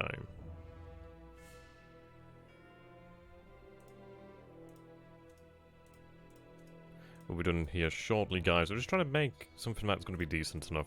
I want to secure my left flank here. Okay. Urban militia. Not exactly anything special, but they'll be okay.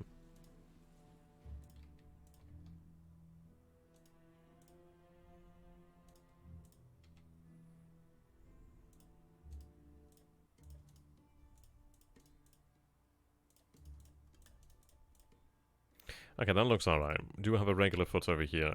It's mostly just give me an option there, to be honest. So, am I better off doing that? Well, what I'll do is place you there. Just behind the skirmishers. Okay. I think it was assigned, all the generals have been assigned here.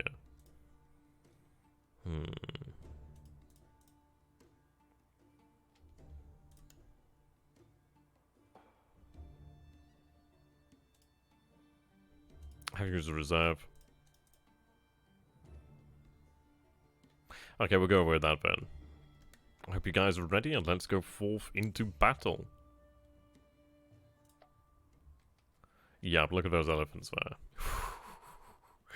It's gonna hurt.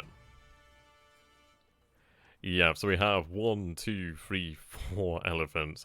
War chariots out the arse. Light cavalry. Not too bad, really.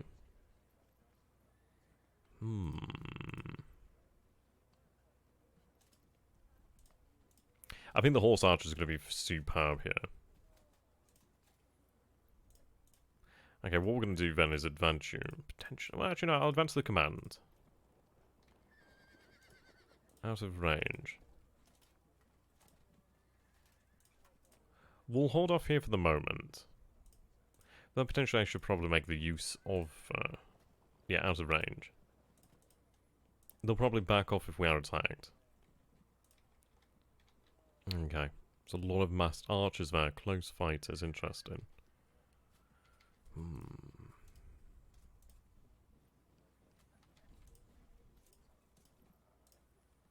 Keep you as you are. I'm going to make it into the rough ground here.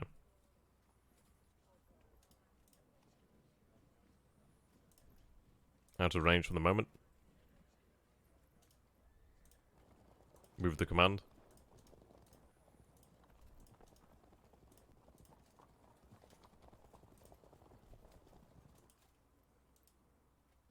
Okay, there we go.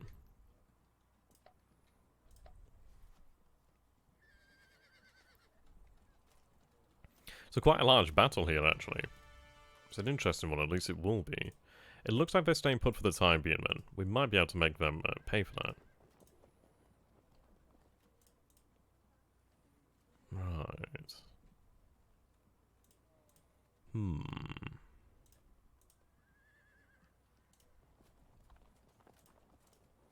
going to look to try and flank them here, actually.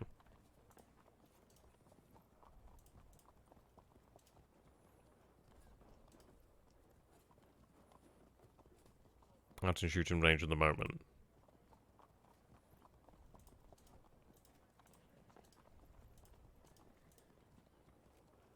Right, hold there for the time being.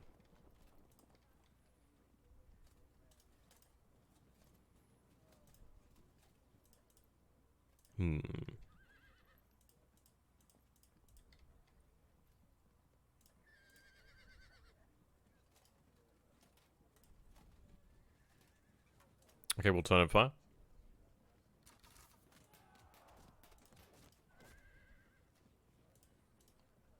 Gotta make use of this. I'm just gonna try and nibble away at these guys. I mean, these are javelin men, which are gonna hurt. Might have been better actually pulling back there. But we'll see. Okay, we're gonna hold off the time being then. Push you forward just ever so slightly, just to give them potential cover if they need it.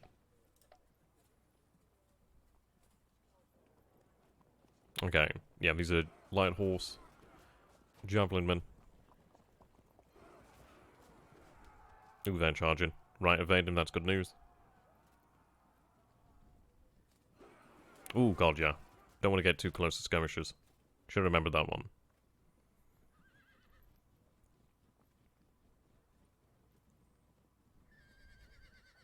But it is tying them up, actually.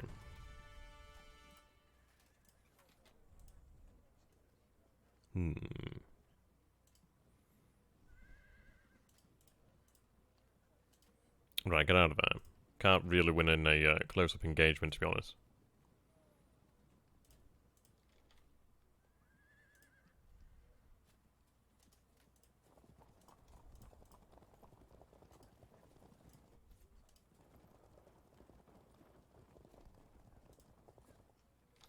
That'll do for the time being.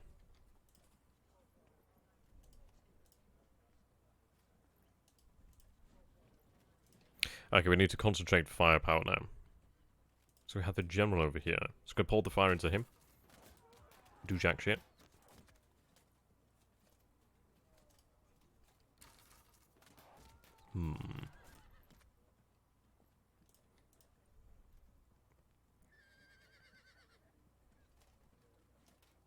I think it might be worthwhile to try and take these guys out here. Right, we'll have you turn about and shoot.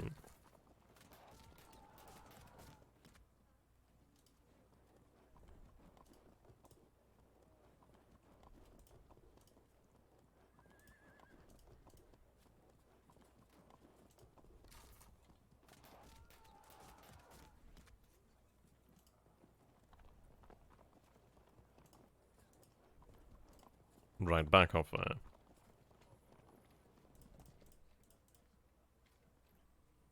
I'm gonna have you turn about and fall back, really. I may come to regret this move, to be honest.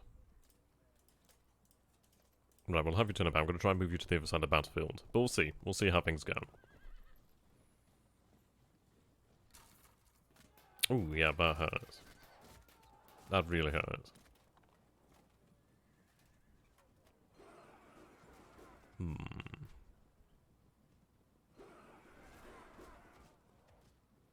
Yeah, those skirmishers really, really pack a punch. I'm gonna have to use a cavalry against them. But if we continue to draw them out, I might be able to do that. Right, it's not yet moved the forces. Okay, so I can't win that. So I think I'm not gonna particularly bother that. Move over that way to the rough ground. Okay.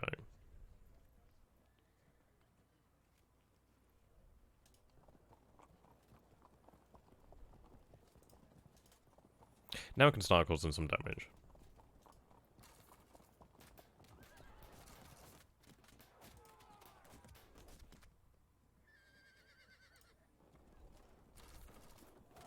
Yep, they're disrupted now.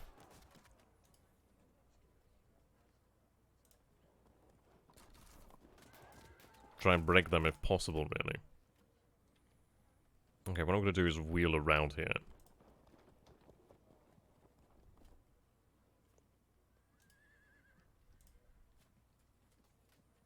Right, turn about.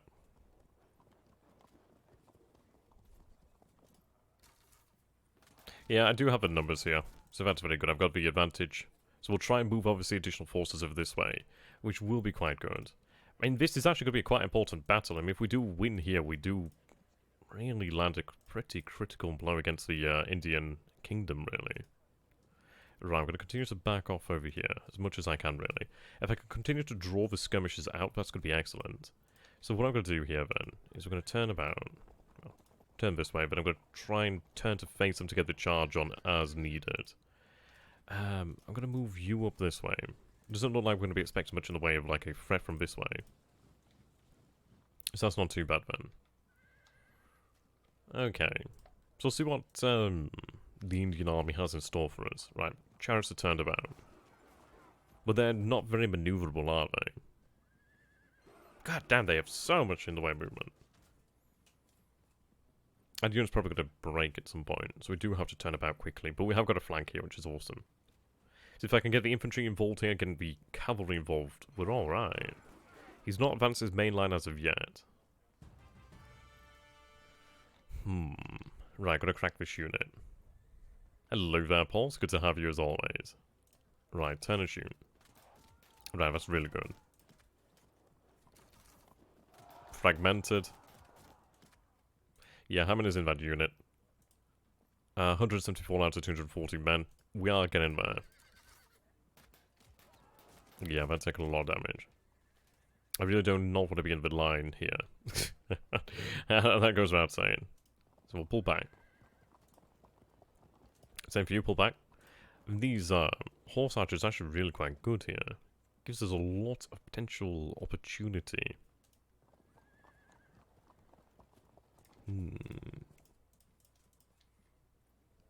Okay, so I can turn and fire here, and it actually cause some damage, so that's worthwhile. Okay. That rough ground is going to be excellent. Right, keep pulling back. There's going to come a point at which he's going to begin to advance his line. Right, so what we're going to do here then... Need to keep on pulling back. Keep drawing them out. And it is hurting me, don't get me wrong, it is hurting. Yeah, loving Bactria. Really big fan. Okay, now, in the next turn we might have the option here. So I can continue to move up the infantry. And I think we might be able to take out a large portion of the army there. Well, the skirmishers at any rate. Let's see, I could advance you forward. And you forward there as well. Well, I mean, Field of Glory Empires, it's really what you make of it, to be honest. It depends very much on just what's going on. I mean, the game could be different every single time you play, really. But the ability to actually impact the game by playing these battles out is awesome. Okay, yeah. Right, I'm going to have to get out of the way of those chariots, but here we go, the main army is advancing there. Right, so he's charged in there, but he's not really gained anything. They're retreating, which is great. Okay, yeah, they're going to... Thankfully, no... Yeah, but this is it. This is exactly what I want here. So I'm going to be able to get the flank charge on these javelin men and really make up the difference in casualties, but that's not too good. Oh, no, yep, ow. That always hurts. Never fails to not hurt. So I'm going to charge the rear here with the cavalry. Ooh, they held firm. Ooh. Ooh. That hurts. Okay. I'm going to break these guys.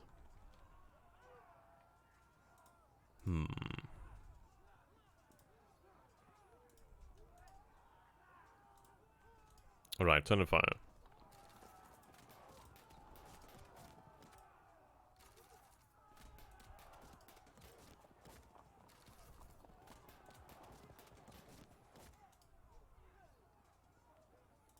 Yeah, not worthwhile.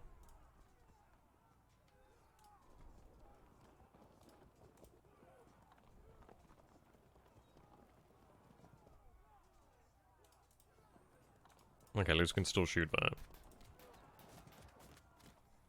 I could charge in there, but I don't think there's any real need to. I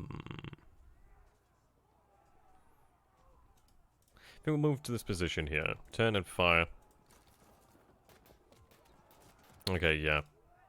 Could cause casualties, but it's one of those where I'm going to get annihilated. So I'm going to get out of the way of the chariots. Right, have you make it back, and then we'll form that line there. Yep, so this is great. So we're going to move up the actual infantry. So now we can actually turn about and fire, but let's see. You're actually... Yep, you're in open ground, that's awesome. Okay.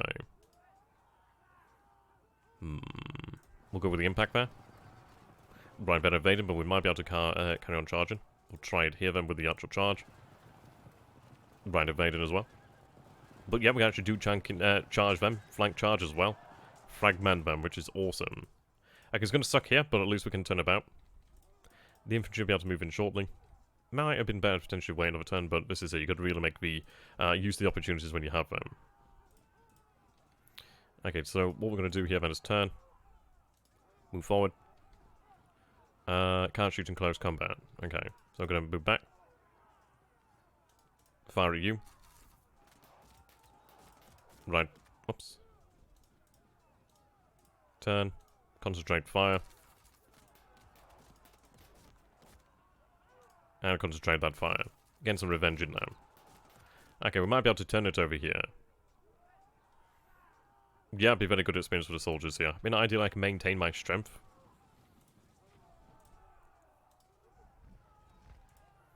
Move the elephants up over here. I think they're going to be going for this, but the thing is that, like, these trash troops are going to be good to tie up the enemy forces where I can actually wheel the heavy infantry forward, and that is a big block of heavy infantry. But this is important. I think the Bactrian archers are going to be excellent. Okay, we do take slightly more casualties, but I should be able to get in there soon. Yeah, this is over the chariots. The chariots are going to really hurt, but the thing is I'm prepared to lose trash troops. Yeah, they continue to retreat, which is what I want. These troops are going to hurt. Okay, wow, okay, they're still going for it. That's fine. I'll be able to charge them with the infantry. Ooh, they actually didn't do exactly what I thought, so I can have the irregular foot charge this unit. Okay, that turned out slightly better than I would have hoped for, actually. Do you get a better of them there? Oh, yeah, definitely. They do hold firm, but we should be able to break them. Oh, excellent. Bow and swordsman. That's interesting.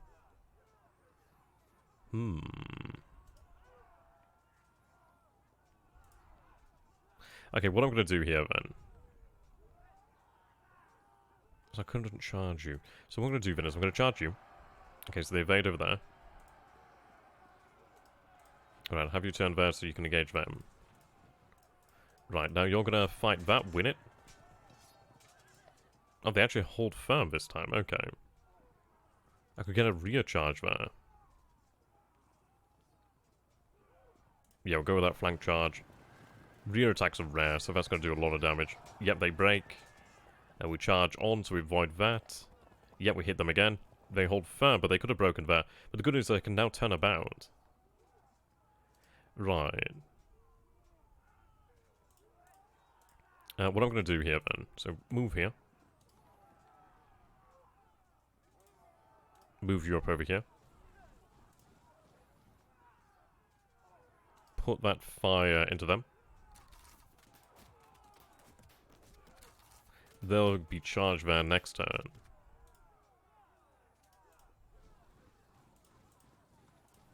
Okay, so we do have the option to fire, which we're going to do. Even any damage is worthwhile. There we go. Okay, so I need to win this on the flank here. Okay, flank charge. That's what I need. Disrupt them. Yep, they've broken. Fantastic. Looks like we could... Ooh, would we get that? Ooh, they evade out there. Ooh, they do get... nice. Okay, well that's what we need there. Excellent. Okay, so they're busy. They can continue to chase them down. So this is when I can actually really use my horse archers.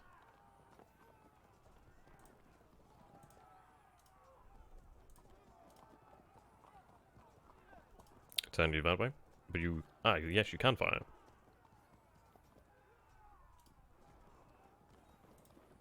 Okay, there we go. So we're going to fire a flanking shot there.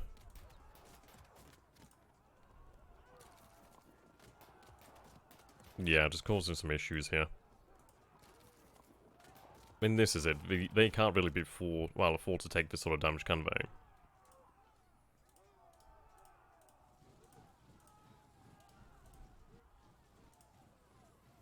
Okay.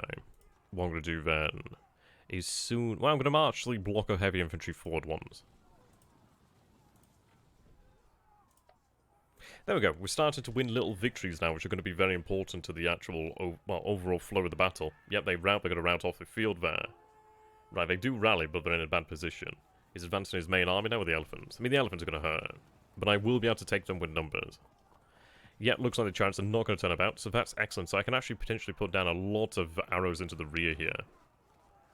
And this is if the chariots are very good, but they can be dealt with. Oh, God, that hurt. But, I mean, this is painful, but it'll be able to be... Well, it'll be over soon enough.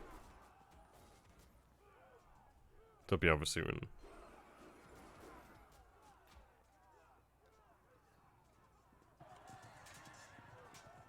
Okay, they're gonna break. Yep, they break. They rout. That's okay. Right.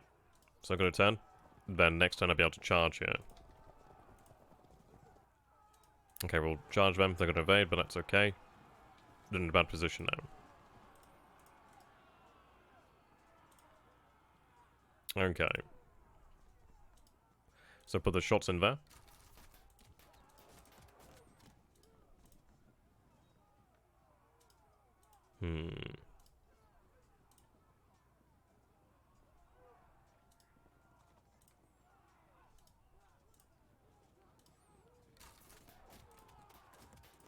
Right, charge them.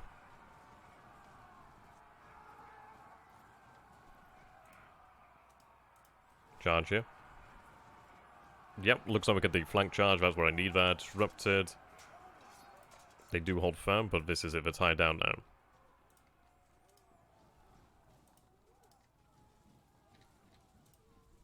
Okay, begin to push up the forces here.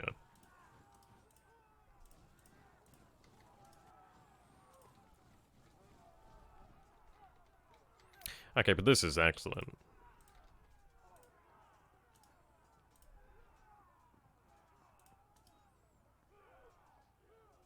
Okay, shoot that. Have you join in. Just overwhelm them, really. Yep, they're disrupted now.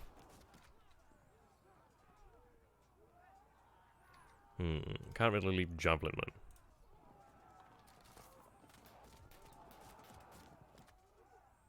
I could try to get behind them, actually. Yeah, get there, but I can turn and potentially charge the turn after that.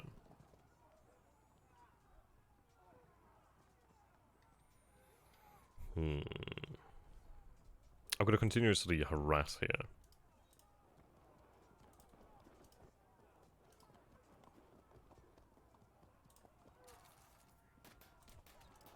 But this is it, I've got the numbers here to do that, which is excellent.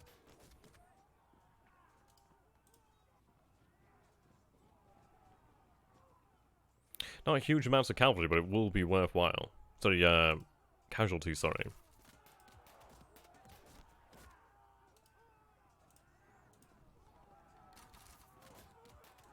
Yeah. Losing just a little bit of strength, really. You're using all strength. But that's a general there, so that's very good. Okay. No more moves over here, but we're looking solid now. We'll soon have a big clash. Yep, they rout off the field there. That's what I need there. Okay. They're gone. The elephants are moving forward. I've got to move the archers, but we can manage that. The archers are going to hurt, but ideally we'll be able to use our cavalry on the flanks to actually take them. There's still a chariot to the rear there.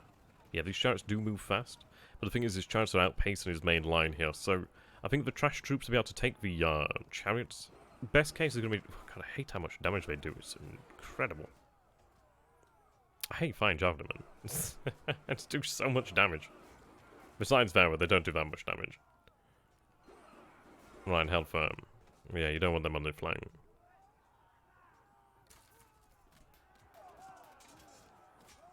Right, fragmented. They should break next turn.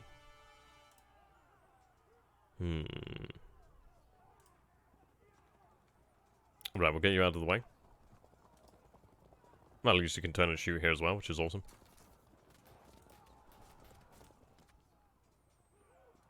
Okay, let's see. Move you up over here.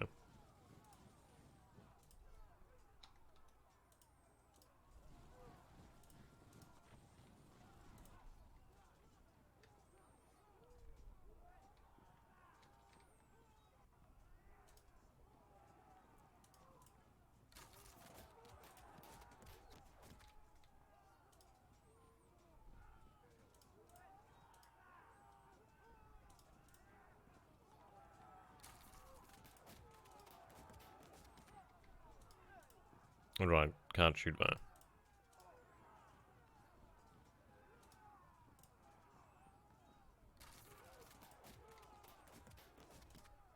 Right, charge her in. Yep, they break. Okay, they evade. Get the charge, rear attack. Ooh, very nice. So that unit will get the hit on us here, but it's looking better. Right, they continue to evade, but we do get the rear attack there. They're disrupted, but they're actually locked in combat now, which is where we can defeat them. That's excellent news. Okay.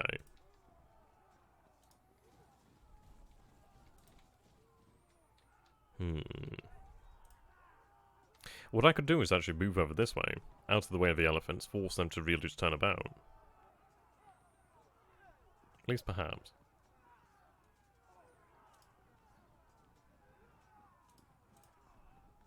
Right in the rear there. Who actually did a bit of damage as well.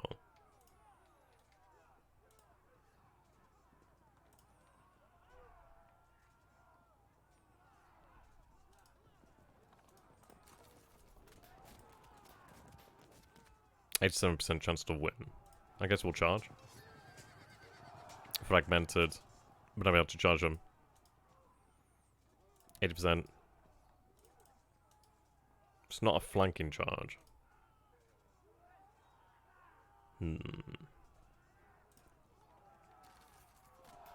Fragmented. 95% chance. Yep, they break. There we go. Chase them off the field. There we go. We can turn about.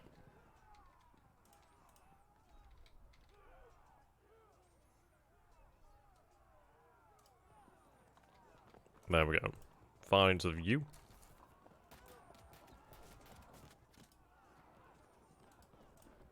This is it, just harassing them continuously. It's only a small amount of damage, but it is adding up. Like, they've lost 40... They've lost nearly 25% of that unit there before they've even made it to our lines. That's what we need, and we're taking out these units over here. We'll soon win the battle over here. It's been costly due to the fact of all the bloody javelin men being so goddamn strong at what they do. Right, they rout off the field, so that unit's back in action now. They're routing. Yeah, I mean, this is it. The Indian army is strong, but the fact is it's too reliant on its core of elephants. And, of course, chariots, which can be really worked around. So once we get into this, it's like we're looking at massed archers making up the majority of his force. The unit is in 297 BC, so we're not too far away from the historical independence of Bactria, so this could be really the precedent to set the stage. Yep, they continue to move. Let's see what the elephants do. I mean, if they charge the archers, that's the best case, because that's going to waste their time. I think that's going to ignore the archers. Yep, they break. Awesome. Chase them off the field. Now we've got our horse archers for the most part available in their entirety. Yep, they break. Charge them there. They hold firm. But I should be able to charge them with infantry. They break as well. They hold put, which is excellent. Okay, it's going to turn about.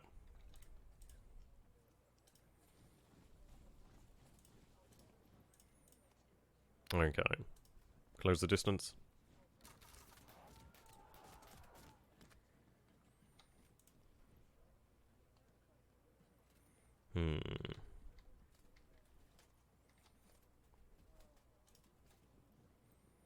Get a shot in there, why not?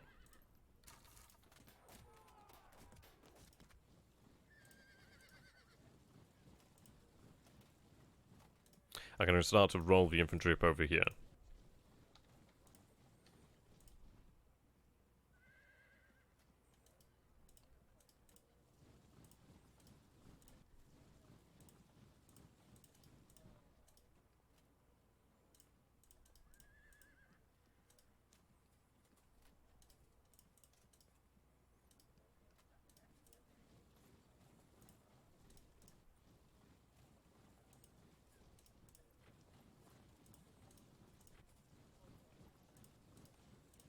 There we go.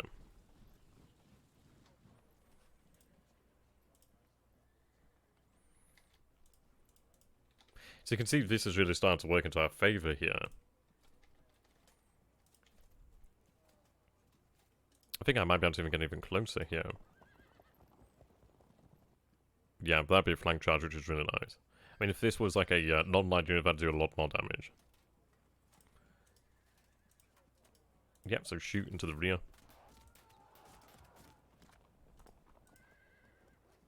Yep, elephants ignore them. And that's perfect for me. That really is perfect. Because I can just get these rear shots here and they're not doing a goddamn thing about it.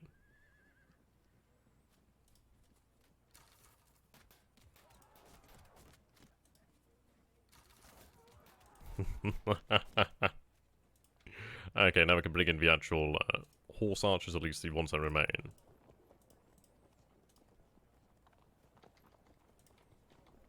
There we go.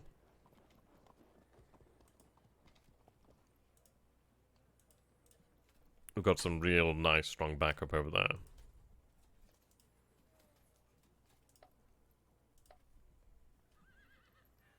Yep, they continue to route.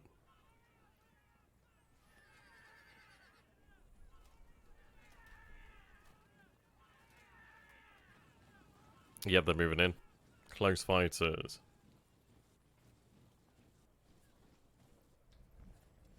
So I do think a charge of the heavy infantry is going to make a big impact. And what I'm trying to do here then is really outmaneuver his army. Yep, now they're turning. But the thing is, it's like the charges will be absorbed by the trash troops. Yep, he's committing himself into the battle then.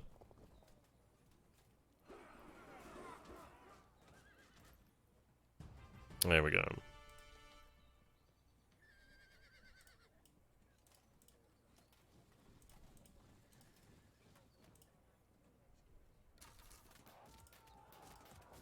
Block their retreat.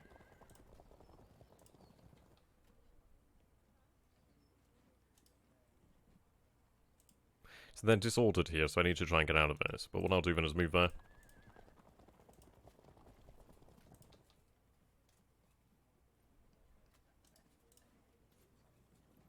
Okay, fire.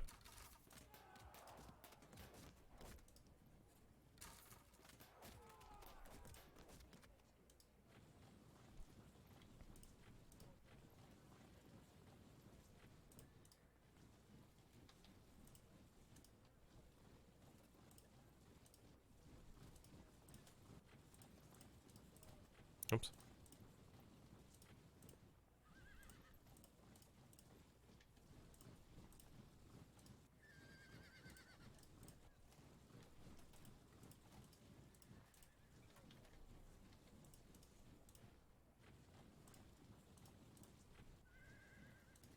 Actually, you... Actually, no, not like that. There we go, that's what I meant.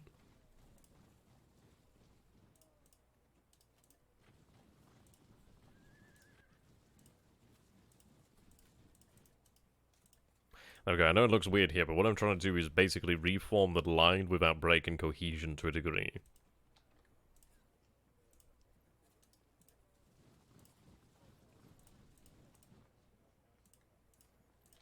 Okay.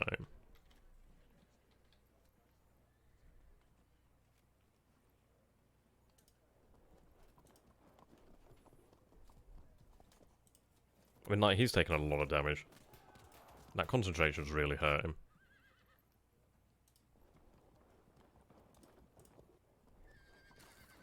It must be so frustrating for him as well.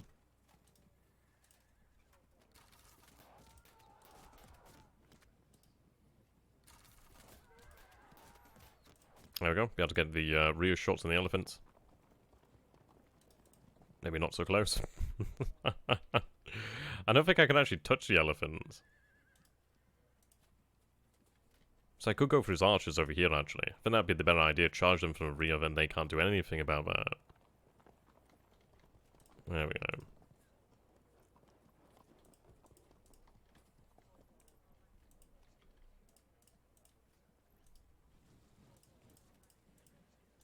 Right, charge you there. Right, they do evade.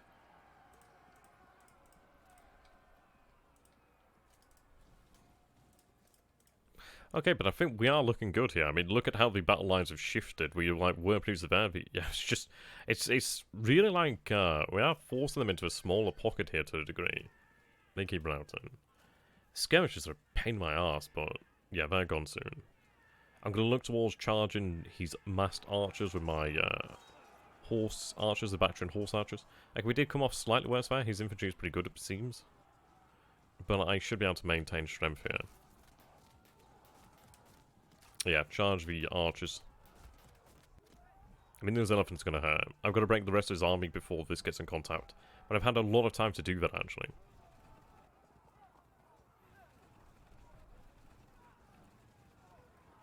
Yeah, his army is continuing to break up into piecemeal. I hate these guys. I hate them so much. Just, it hurts every single time. And there's nothing you can do about it. You're like, god damn. Okay, here we go. So be ready to receive that charge.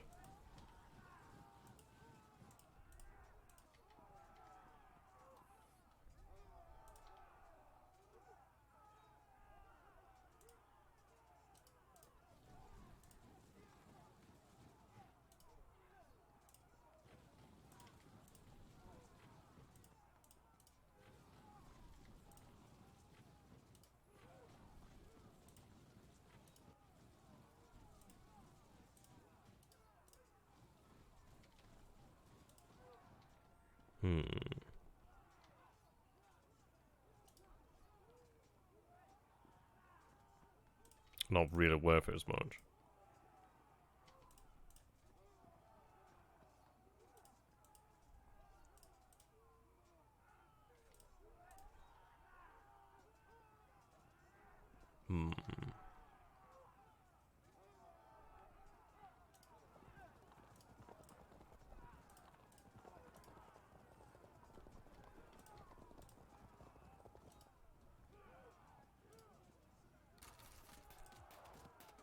Kind of block myself there.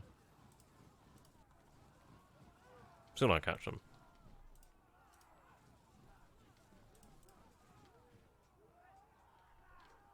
Well, they're routing.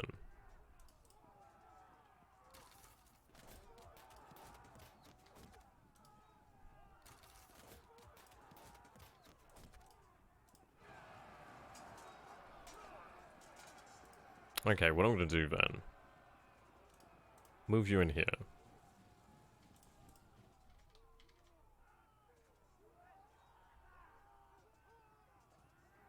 Okay, move you there.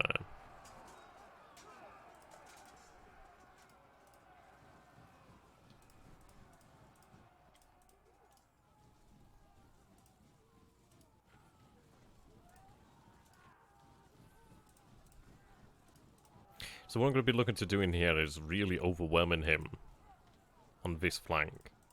Like, he really doesn't have anything to do, that he can do against that.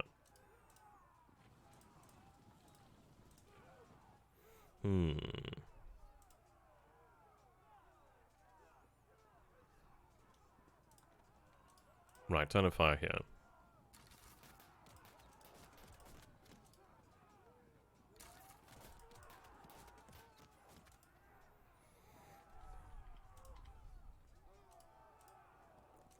It might even be that once they do charge into combat, then we might charge them from the rear. Might not be able to do too terribly great against it. We're not going to drop their cohesion, but it is going to hurt them. Trap them as well, which is important. Okay, there we go. We're off. Wow, we can still charge them from there.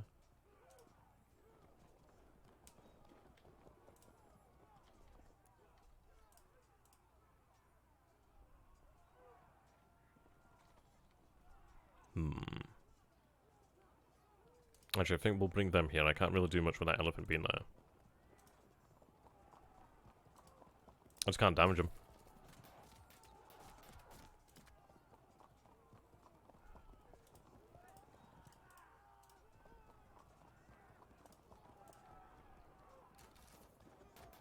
Oh, we can do quite a bit of damage there.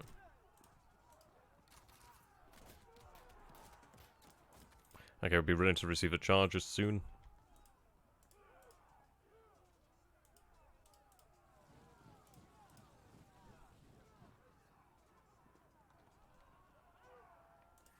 So that's looking pretty good.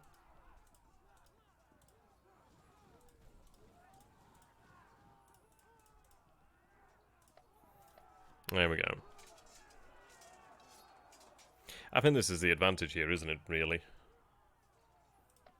He does have infantry, but he doesn't have that much infantry. And not that much that's terribly good quality. Yet they're dispersed. They're still routing. They're routing. Okay, so he's charging in there, but that's what I want here. Oh, wow, he came off really badly there. Oh, we came off bad there. That's disrupted us. Oh, these are the archers, okay. God damn, they can do a lot of damage. But at least I'll be able to charge the cavalry there. Yep, here comes the charges. Yeah, but this is it. That's gonna hurt. We're just gonna tie them up. Looks like the Elephants are going to be charged into the heavy infantry. It's one of those, isn't it, of all things to receive a charge, they're the best for it, I suppose. They're the ones that will be able to take it more than anybody else. God damn, I hate skirmishers. You gotta love them when they're yours, but yeah, otherwise. I can see the melee is really starting to develop here. But this is where they're gonna break, and once they break here, then the vast majority of the heavy infantry is gonna come and just destroy them. So I could turn a fight here, which is gonna be worthwhile.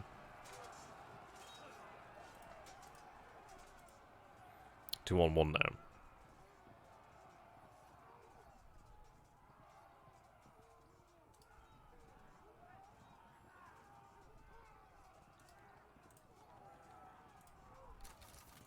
There we go. I love the fact that these guys can fire too. That's really good. Right, what I'm going to do then is I'm going to charge you. Then these guys can probably charge them next turn. Right, we're disrupted.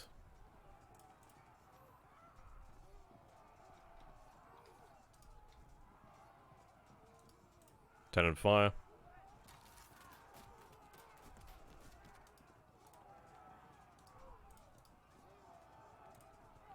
Okay. Come on. They keep evading, but I'm going to catch them. It's irritating because it's taken a lot of forces to deal with them. Yeah, this is where we're going to see the big fight here soon. Right, move into here. Ooh, good. I can actually choose where I come in now. I'm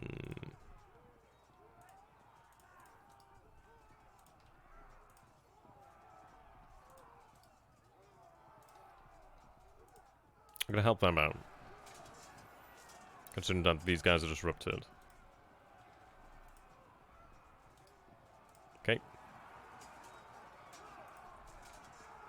Yep, that's looking good. Disrupted.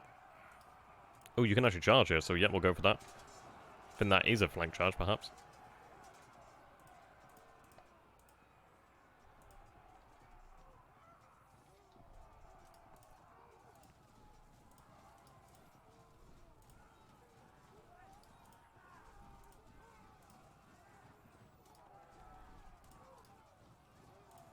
Yeah, there's too much infantry for him to charge through here. I'm just going to say good luck to him.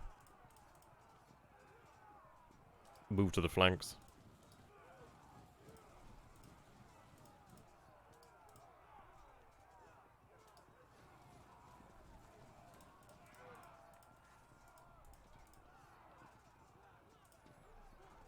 There we go.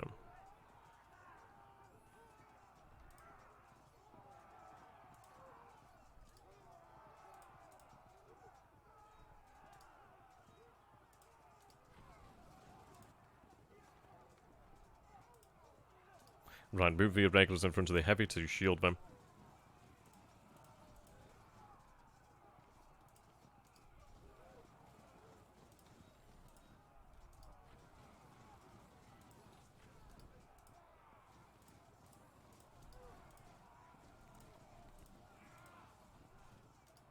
Move the elephants. This is it, I've got my own elephants. It's like, what are you going to do about that, son?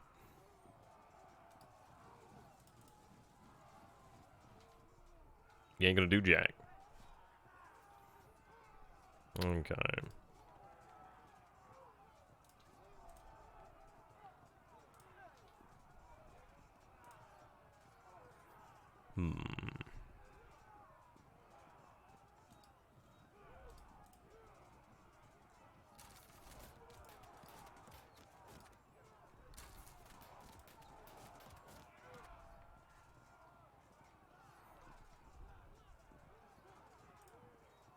Okay, what we're gonna do here then.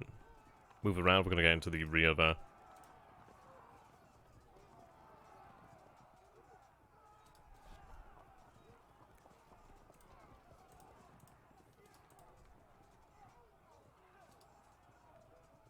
Yep, shoot them. Yeah, they're really low on strength here.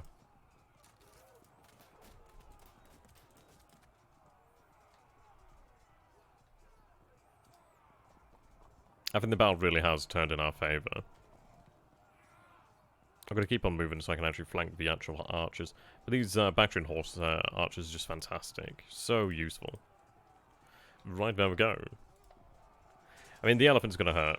But if I can win on this side over here as we are, we do have the weight to numbers. We have the weight to quality, as I say. But then again, those are disrupted units. Sorry, irregular units.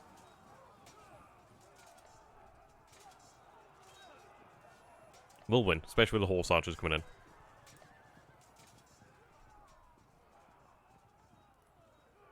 Right, they're dispersed. They're still routing. They're routing. Flank attack, that hurts. Ooh, that really hurts. Fragmented. Okay, they might go there. No damage inflicted, but I've got to flank them. God damn, those masked archers do a lot of damage.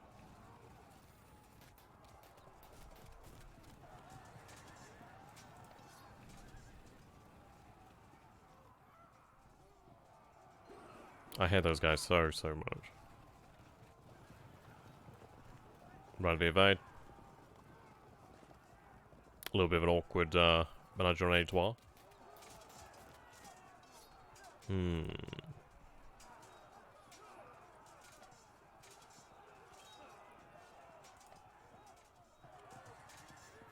Ooh, that's rough. Mixed bag at the moment, isn't it? Right, that's what we needed. That disrupts them. That's excellent. Right, they're fragmented. Okay.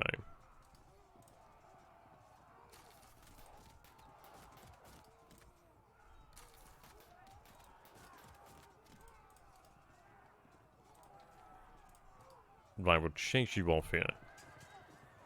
Yeah, pretty much. We got unlucky there. What's that for? Passed the cohesion test when only a double 6 would have passed. Wow, that's excellent. Oh, God, they hold firm still? I'll charge them here, then it might... Well, doesn't move them too far, but they're still in a position here. But that unit's taking a beating.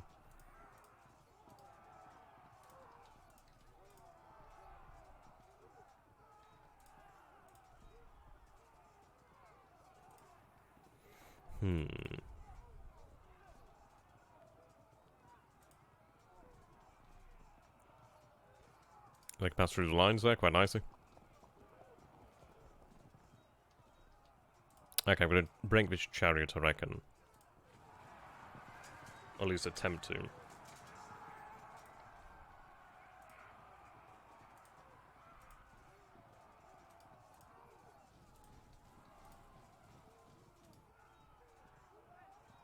I might as well move to try and get the flank there. Oh. Really bad move, actually.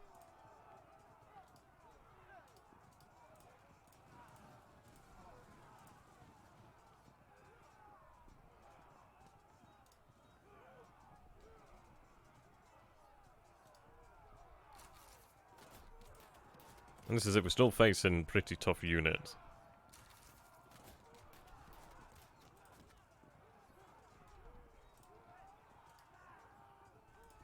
I might go and tie them down here with the urban militia.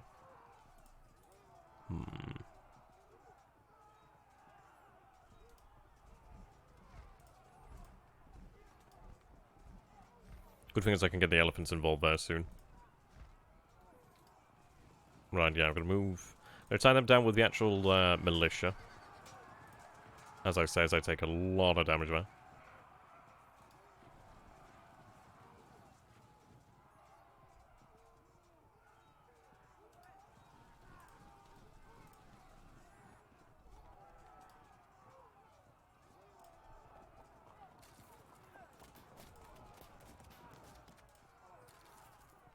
Yeah, ammunition's low. We'll probably charge them in soon enough, but we're nearly taken down to half strength there.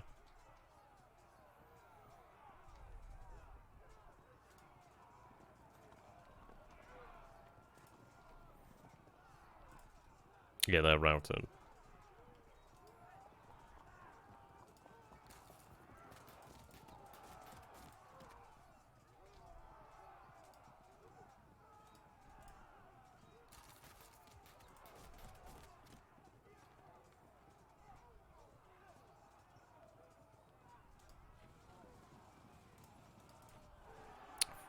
God damn it, try... Alright, no... God damn it. Just continuously trying to get them.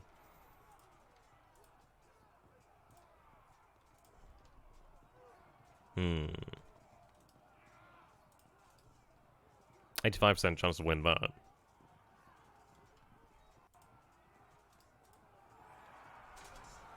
Gotta overwhelm them. Yep, they break. They hold firm, but that's great news. Wow, they're gonna lose that pretty badly there. Wait, these are urban militia? I thought these were like heavies. I thought they were genuinely heavies. They look like the heavies. No wonder they like suffered so badly there. I was like, wow, they're doing really bad. Makes sense now. Makes sense.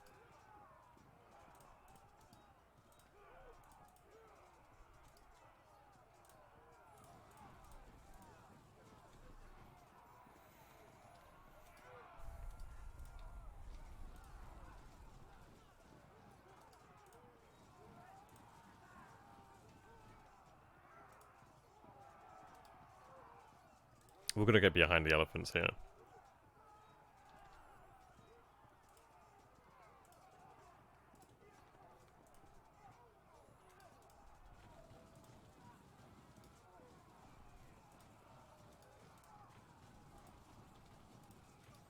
Oh, I can't charge that. Oh. I was actually already moved. Yes, already moved, and that's why. Okay, you charge your archers. That ties them down. Yep, they're gonna evade. Looks like we get the charge there, which is great. Right, I can move in there.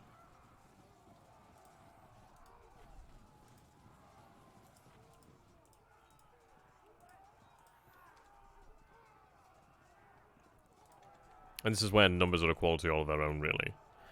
But I mean, it is a rough battle. I mean, it could still turn against us, but it's a very good one. The heavy infantry is performing... They're not going to be great on very hard difficulty. Yeah, that militia breaks. Right, fragments there, that's not good.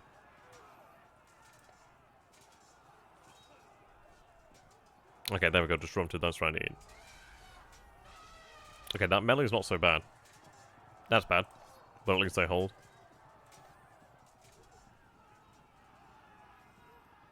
Right, finally. Yep, they're dispersed. Dispersed.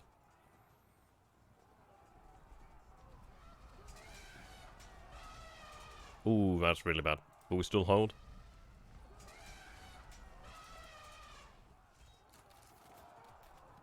God damn them archers. Yeah, that's not good for them. They fall back. I hate these guys with a passion. I need cavalry to take them, but I just need to track them.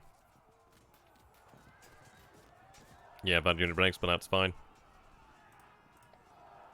We hold firm. Okay, gonna be looking to get the flanks there.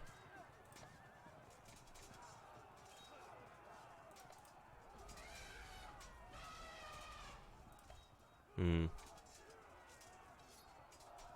Okay, that's great, fragmented.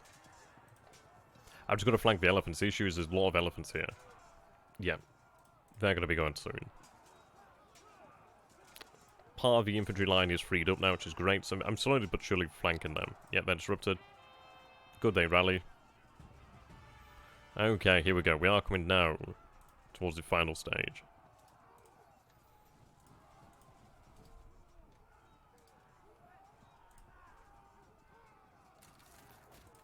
God knows how this unit can just... Right, finally now I've got them. And yet they... Bloody rough ground's gonna kill me, isn't it? But, jeez. We'll get them. Right, now I can turn about.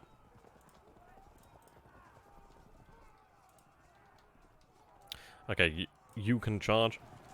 These mercenary cavalry have been awesome. Fall back? Really? Fair enough.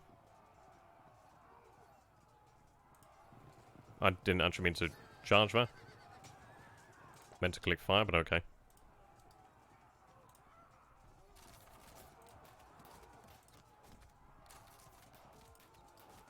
Okay, 6% chance, 98% chance. Ideally, I might be able to charge into them. Right route. Okay. 28% chance there.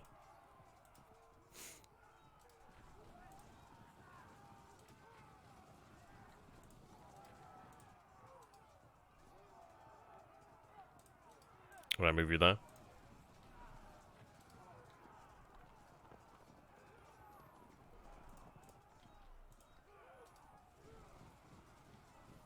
Okay, now we've got some heavy infantry available.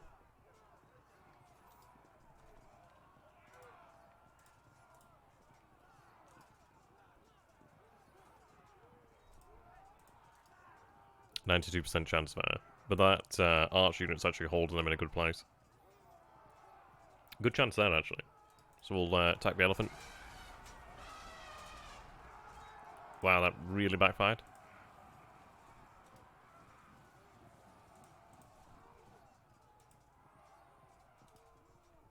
Ooh, 91% chance to win that.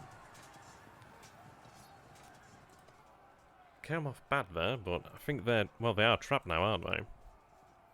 Yeah, flank cohesion won't drop as foot versus mounted. But they're trapped in there now. So it's going to be a matter of time so I can wear them down. And then they're really just effed.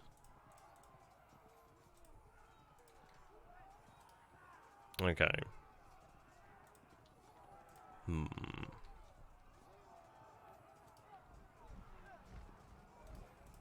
fact, I'm going to keep going for that flank with that elephant. I'm going to charge there. Get disrupted. Fall back. Excellent. Turn about.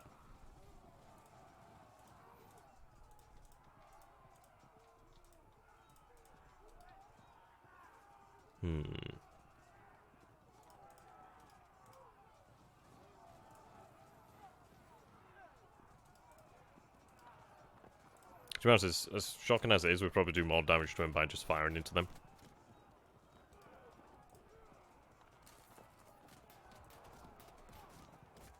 I'm going to really try and get to the rear.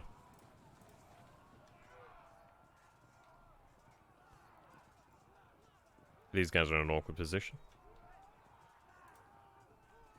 Routed, routed.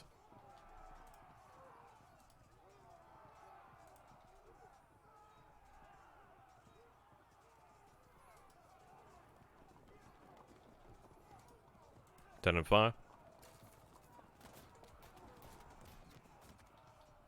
Ooh, you're actually well, you're disrupted actually, that's excellent.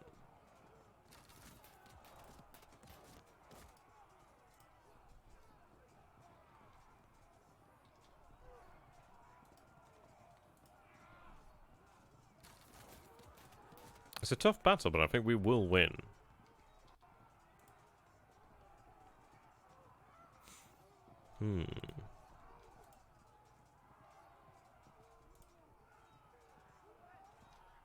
I'm afraid what's going to happen here if I charge.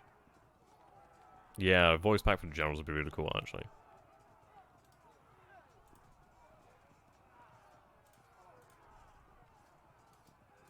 Okay, keep moving here.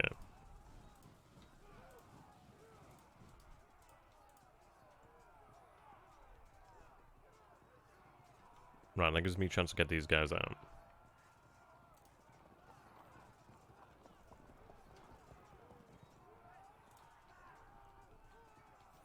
Okay. And we have surrounded them here, but it is quite the bloodbath. It's a good job that we do have the Seleucid units backing us. Yeah, they're fragmented, but if they hold... But this chariot's going to be gone, and then once that chariot's gone, then we're looking good there. I'll be able to hit them in the rear next. There we go. They'll probably be gone soon. Still holding firm. This cavalry's been really good. They've taken a beating, but they've been really excellent.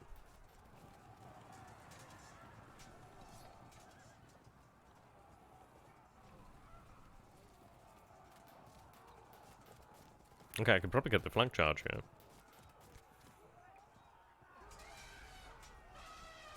Right, they're gonna break.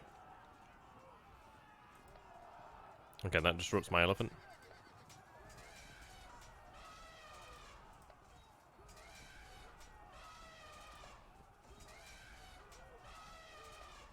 So many elephants.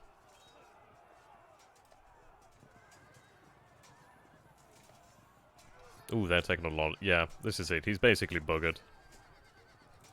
He'll be gone next turn, I imagine. And these war chariots are pretty damn good. Okay, they've broken. Excellent. That's disrupted those forces. Well, one of them at least. Looks like the actual cavalry. Good, we rally. Rally. That's exactly what we need. Okay. I think I'm going to charge. Rear attack there. Flank charge. I mean, it's a shame because obviously they're skirmishes, but that's still going to hurt him. Turn you. Yeah, they spent all this time, but the thing is, it's like 122 of them there, 114 to the rear. He's got, obviously, 400 men in front of him. It's not exactly great. I'm just going to keep them there. Okay.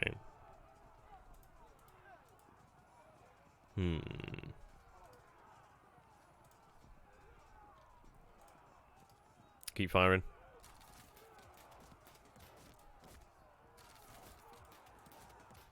Right, you can hold your position then for now.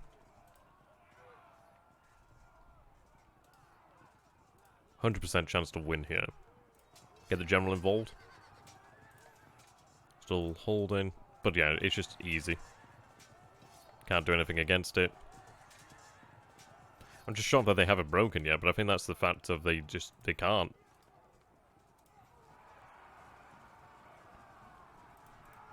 Okay, that frees up some options here. I mean, I could charge an elephant with an elephant in the rear. I'm sure that'd be great. Okay. Yeah, it's a shame because they're light troops, it won't drop their cohesion. Okay, but I can mess these sons of bitches up. There I go, charge. Somehow come off worse. Don't understand. Goddamn masked archers. There's just so many of them. That's the reason.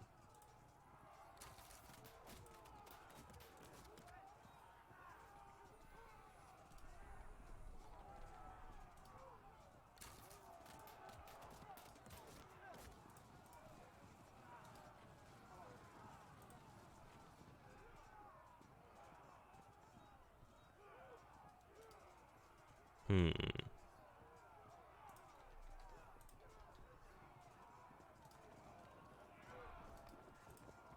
10 and fire.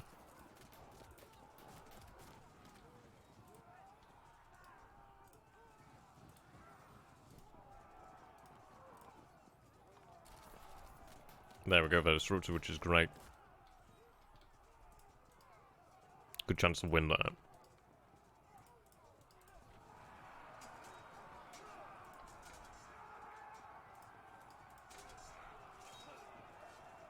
Yep, there we go. They've held firm, but they have taken damage there.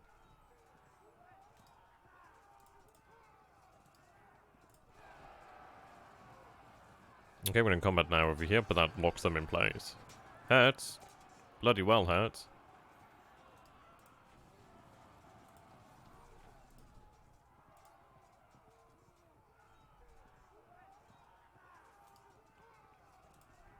Right turn there.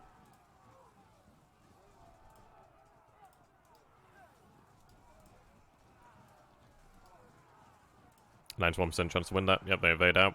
Ooh, we're flanking the elephant now, which is awesome. As I say, it's just all about just overwhelming them.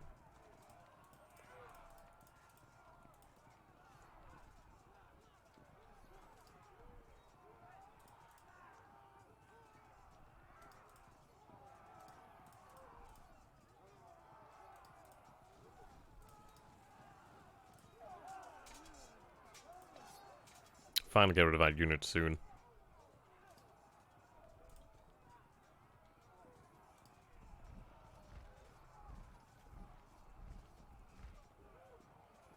Hello there, G-Man. How you doing there, my friend? Right, we'll charge them here. Right, that keeps us moving. That's good. I'm hoping that we can use that just to really push us further. Okay. Not doing bad at all. It's just really, really too hot. That's the only issue. We get the charge there, but it's not going to be worthwhile. So we'll just fire into the back. Cause a nice bit of damage.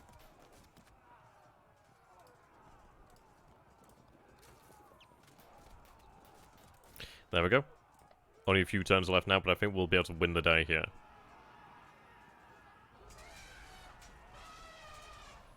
And the elephants are dangerous, but the thing is like the heavy infantry has been tying them up. This guy will probably break now, but he's got a way out.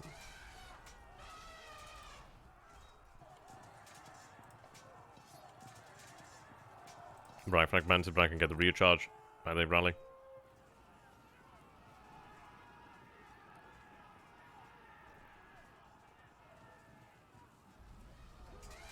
Right, charge it, but I can charge the elephant in the rear next turn.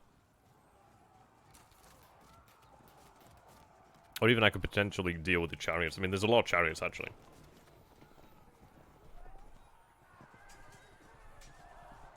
Ah, they're broken. That's a shame. Because they're in a real good position now. Gotta break that chariot.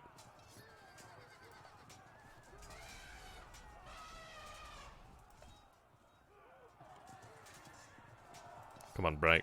Disrupted, it's good. Held firm, he might break.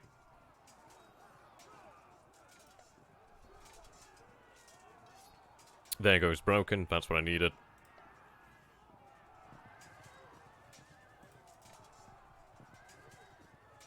Finally broken.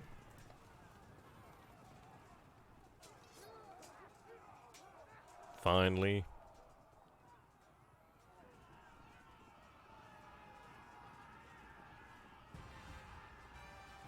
Oh, the enemy has lost. Ah, you are victorious.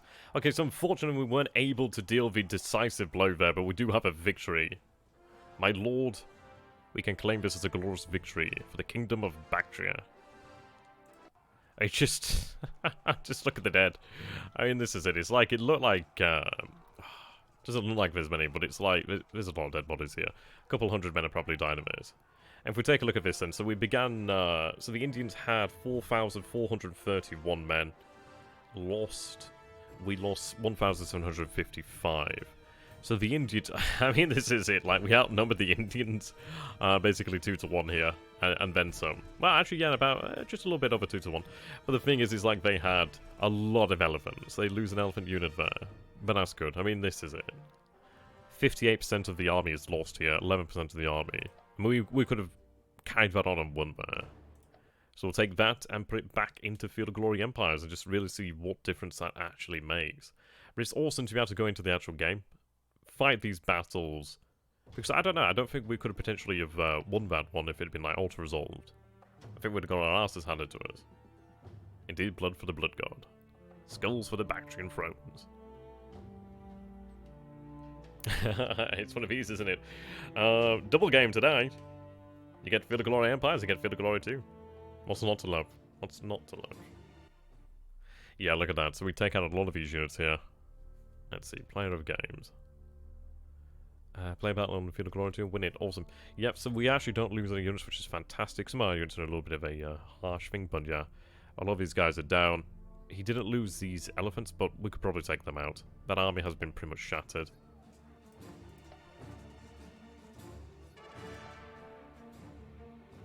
And Tickenades continually get an arse handed to them.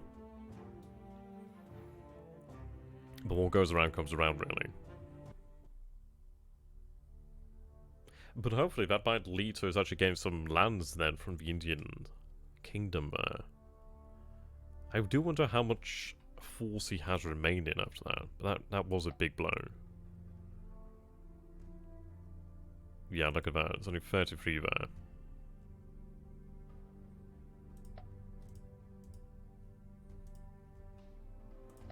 Major army.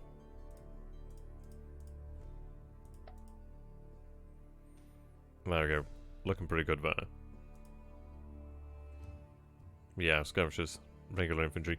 Yeah, I mean, the Seleucid infantry did make a big big entrance there. See, this is it. So the actual... So this is steps. So I could potentially move in there to finish them off. Unfortunately, I don't have time tonight to play out a second battle. So what I'm going to do here then is I'm going to quickly save it.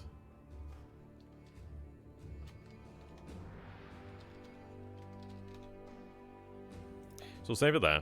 Then what I'm going to do is actually go ahead and like auto resolve it, just see. So we have our save there, so that's good news. So going back. Also, we'd have to do that next time, but I want to make sure. Right. So we received a slave after that, which is excellent.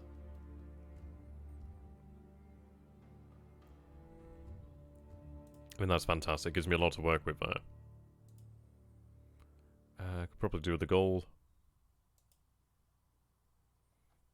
Okay.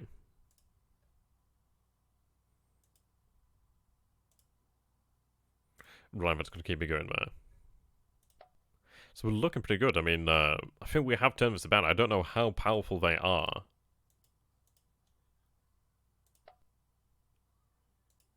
But I think we are winning. So we'll go ahead to the next turn. And we can take out the elephants. I mean, that is a pretty big deal there. Yep, he's retreating, but I reckon we could probably do this. I'm hoping so. We've saved it anyway, so we'll go ahead and we'll watch the battle here. Exhausted, okay, come on guys. Oh, that's one down there. Oof. Yeah, but exhausted, we have support, experience, fresh.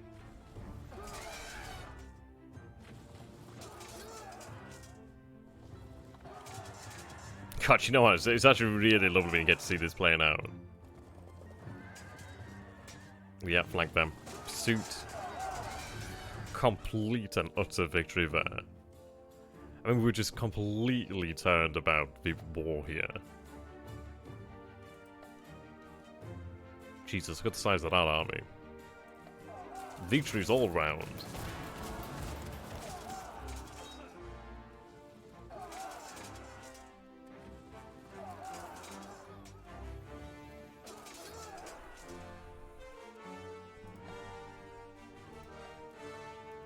I wonder what that's going to mean then. Let's skip that one, I can't be arsed watching that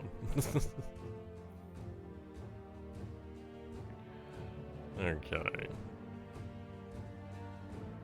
And the Seleucid's been gaining a lot of territory there. But I mean, this is it, we should gain some additional slaves as well from winning the battle against Mara. Maria? Mora? I don't know how you pronounce it, Mara. I could spend all day doing that. Okay, so let's take a look at this. New population. Yep. It's grown over here, which is excellent.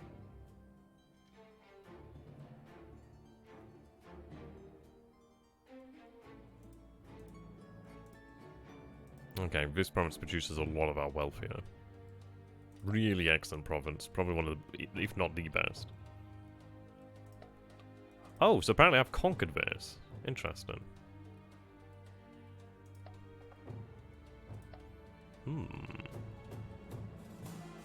Yeah, he's only got small armies now.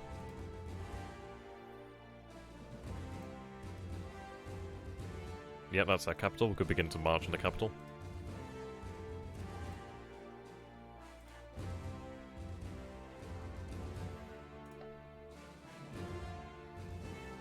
I mean, that's it. I mean, that one decisive battle there. They're going to turn on north. Not turn up north. Try and conquer those lands of our province. Ooh.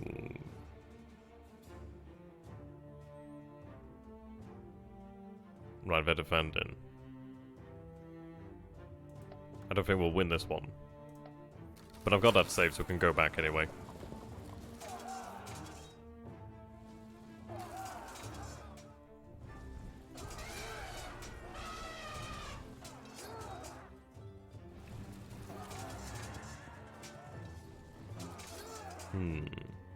Issues where it's exhausted here, so probably not the best idea to continue battle. Yeah, definitely not. We lose the battle. So we'll go back to the save on the next stream. Oh dear. So you can see the difference really when you're fighting this and having the auto resolve do it for you.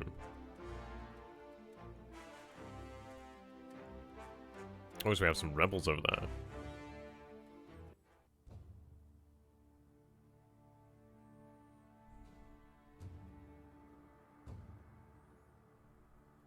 Okay, so we'll load the save that we made just before.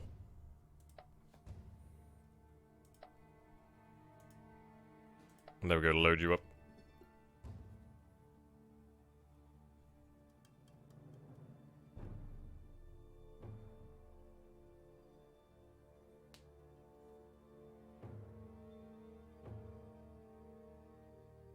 Okay, there we go. So I think it's one of these where we probably rest here then, isn't it? I suppose we'll do as we did before. Let's see, is there potentially a better general here? I don't know who's leading the army. That flank is worthwhile. Active only in open terrain. Could be worthwhile. It looks like we didn't have a general in charge beforehand. Is that actually worse than my...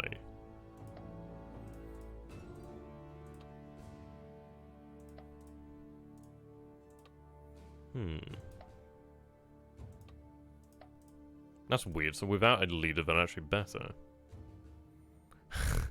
Okay. But we need a general in here, otherwise like, we're not going to gain any experience. Okay, we'll fight that battle, and then I think we'll just have to rest there for the time being.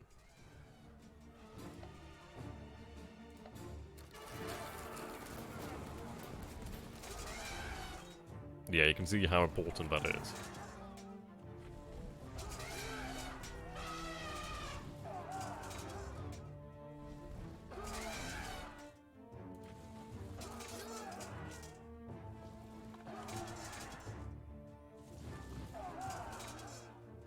Oh, I do lose a unit this time.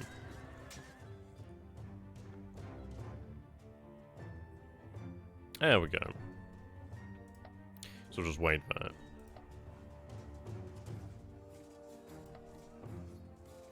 It's one of those of, do I really want to be fighting in their own territory? Probably not.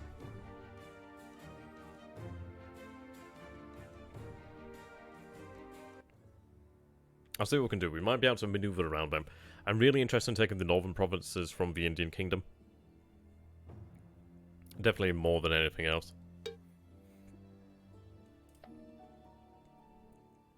Corn laws. Right, minor corn. It's a lot of wealth lost. Okay, what do we have here? Regulations. Okay. Each region with at least one health bonus will gain a 5% health bonus for the next 20 turns. Or... Interesting. So, aqueducts might be built, sanitation networks extended. Each region of your nation with at most one health bonus has a 5% chance per population to receive a new one. Oh, that's worthwhile.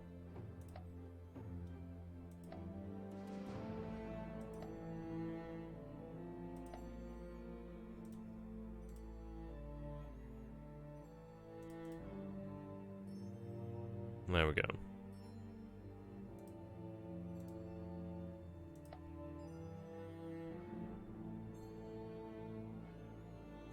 Yeah, we'll turn to the north in the future.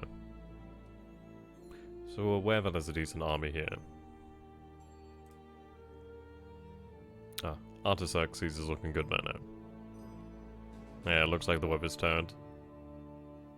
I think what we'll do then is we'll head over there. Well, yeah, it might even be potentially worthwhile just to stay here to rest the army. But I think what I'll do then is, while we have the opportunities, I'm going to move back to my own lands as such, or at least within this Seleucid Empire. I want to rest the army.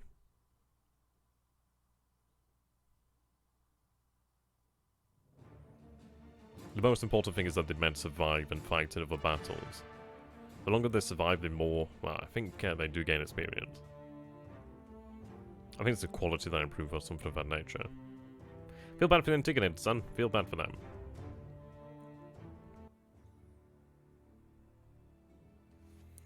Okay.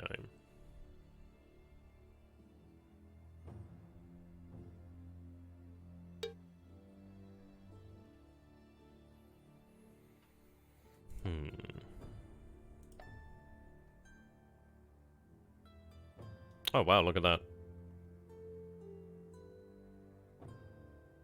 Sanitation completed over here. Oh wow, look at that. Yep, sanitation. I don't know if we were building that, but I've gained sanitation over here as well. Alright, was I building that? I don't think I was building that. Yeah, I wasn't building that. Oh, excellent. So we gained a free building there. Yeah, so that clean water really is worthwhile. Loyalty loss there is not good.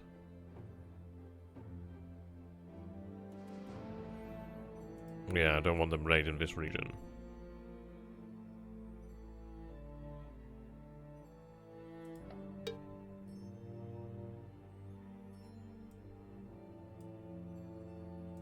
Did I gain a... Oh, I gained a herbalist here as well. That's awesome. I think. I don't know if I had a herbalist before. Salt house has been completed, actually.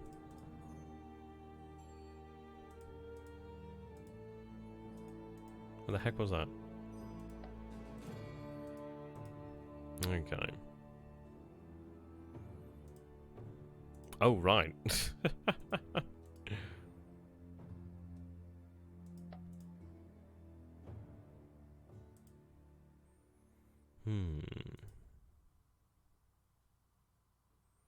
So the question is going to be how do we move through here? So I've got to move through these mountains. So we'll look to make the crossing. I'm going to try to make it towards here. The issue is it's a snowy hill, so the weather's not exactly in our favour at this moment in time. But I need to take those northern provinces. If I can take those, then that'd be good for us. Especially because we're gaining quite a bit of power there. Okay, I was going to skip that. Those are like rebels, perhaps? Oh yeah, we're definitely going to win that. Nice as well. So that's war chariots as well. Taking those out would be nice. Yep, flanker. Yep, these guys are doomed. That's lovely. That's going to take some power away from him. Beautiful. So we gain that victory as well.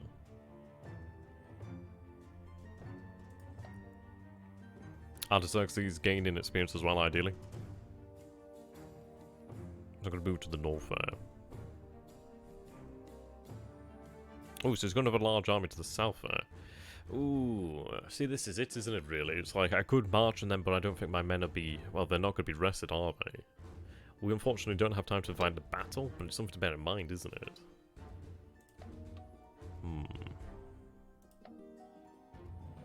Okay. Ah, that's expensive.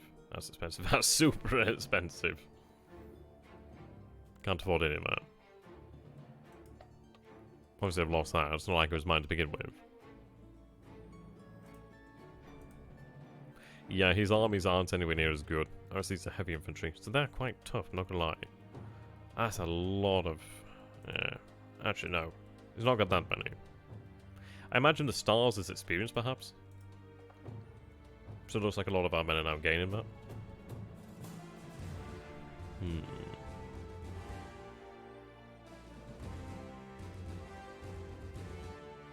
Okay.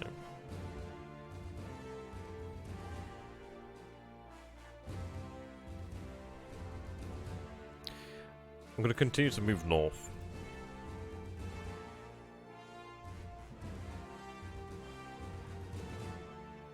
If I can move north and avoid that combat, that'd be great.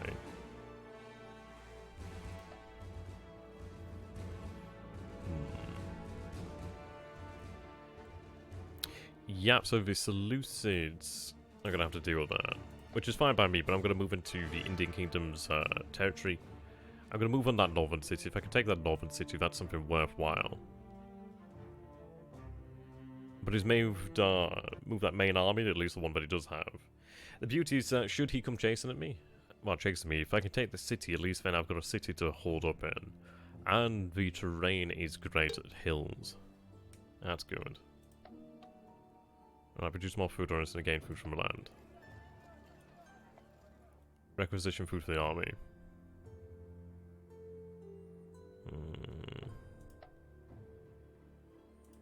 Unrest, okay, not good.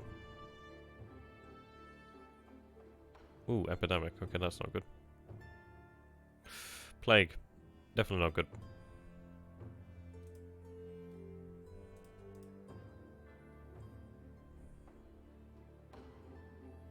Okay, that's part of the province. Okay. But unfortunately, ladies and gentlemen, that is where we're going to have to call it today. So it has been really exciting. I hope you guys have enjoyed this as much as I have. I think this is it. I think the thing is, it's like we are playing a very hard difficulty here. Obviously, aptly named as very hard. But we did have a truly great battle there. I mean, that could have gone either way. Thankfully, I mean, it was... there were points of which, in that battle, I did think maybe this could go quite badly. But thankfully, it did go well. We might be able to deal with the Indians, but they are very strong. They're much stronger than we are, it seems. But they're busy with the Seleucids. The Seleucids are going to have to send some forces to obviously guarantee the borders over here. But I think defeating that major army was a really big deal. They're not going to have anywhere near as much in the way of power as they did beforehand. Like, they lack elephants now, which is excellent. The fact is, we're the only ones at the moment with elephants here, and they're very, very powerful. Very good. Be able to make use of those. So we'll be able to conquer these provinces here to the north, and that'll be excellent. If I can retain those, we'll have the complete and utter control of Bactria, which would be great news. We have Indus Superior over here. I mean, this is it. If I could get behind the mountains, past the mountains, then it is a different ballpark. But yeah, the population is really quite high. But we'll see. I mean, this is it. This war is... I don't know. The Seleucids are winning this war here. But let's see what happens. They're going to have to fight off Ptolemy. They're going to have to fight and fight and fight. There's a lot of rivals out here. Well, at least we have the opportunity of being protected by the Seleucids. At least nominally. We are dealing with our big rival here. We are still being raided by Sarkar, unfortunately. But if we are able to defeat the Indians to a degree, or at least enforce a favourable peace... between us, the Seleucids, and the Indian Kingdom, where we actually retain provinces, we'd be in a very good, strong position. So what I could do then is really look towards building up my men, really building up the army to some degree, but definitely building up the economy. Absolutely building up the economy so we can actually withstand them. But I'm going to say thank you here, ladies and gentlemen, so very much for watching. I hope you guys have enjoyed this, and if you have enjoyed this, please do go ahead and check out my own channel on YouTube. It is XTRG, and follow me on Twitch at XTRG as well. I do, of course, cover a lot of games. This is the first time covering Field of Glory Empires, but I hope you guys have enjoyed it. So until next time, thank you for watching. There's a link to my channel. Hope you do see fit to subscribe. And until next time, goodbye for now. See you all in the future, guys. Goodbye for now.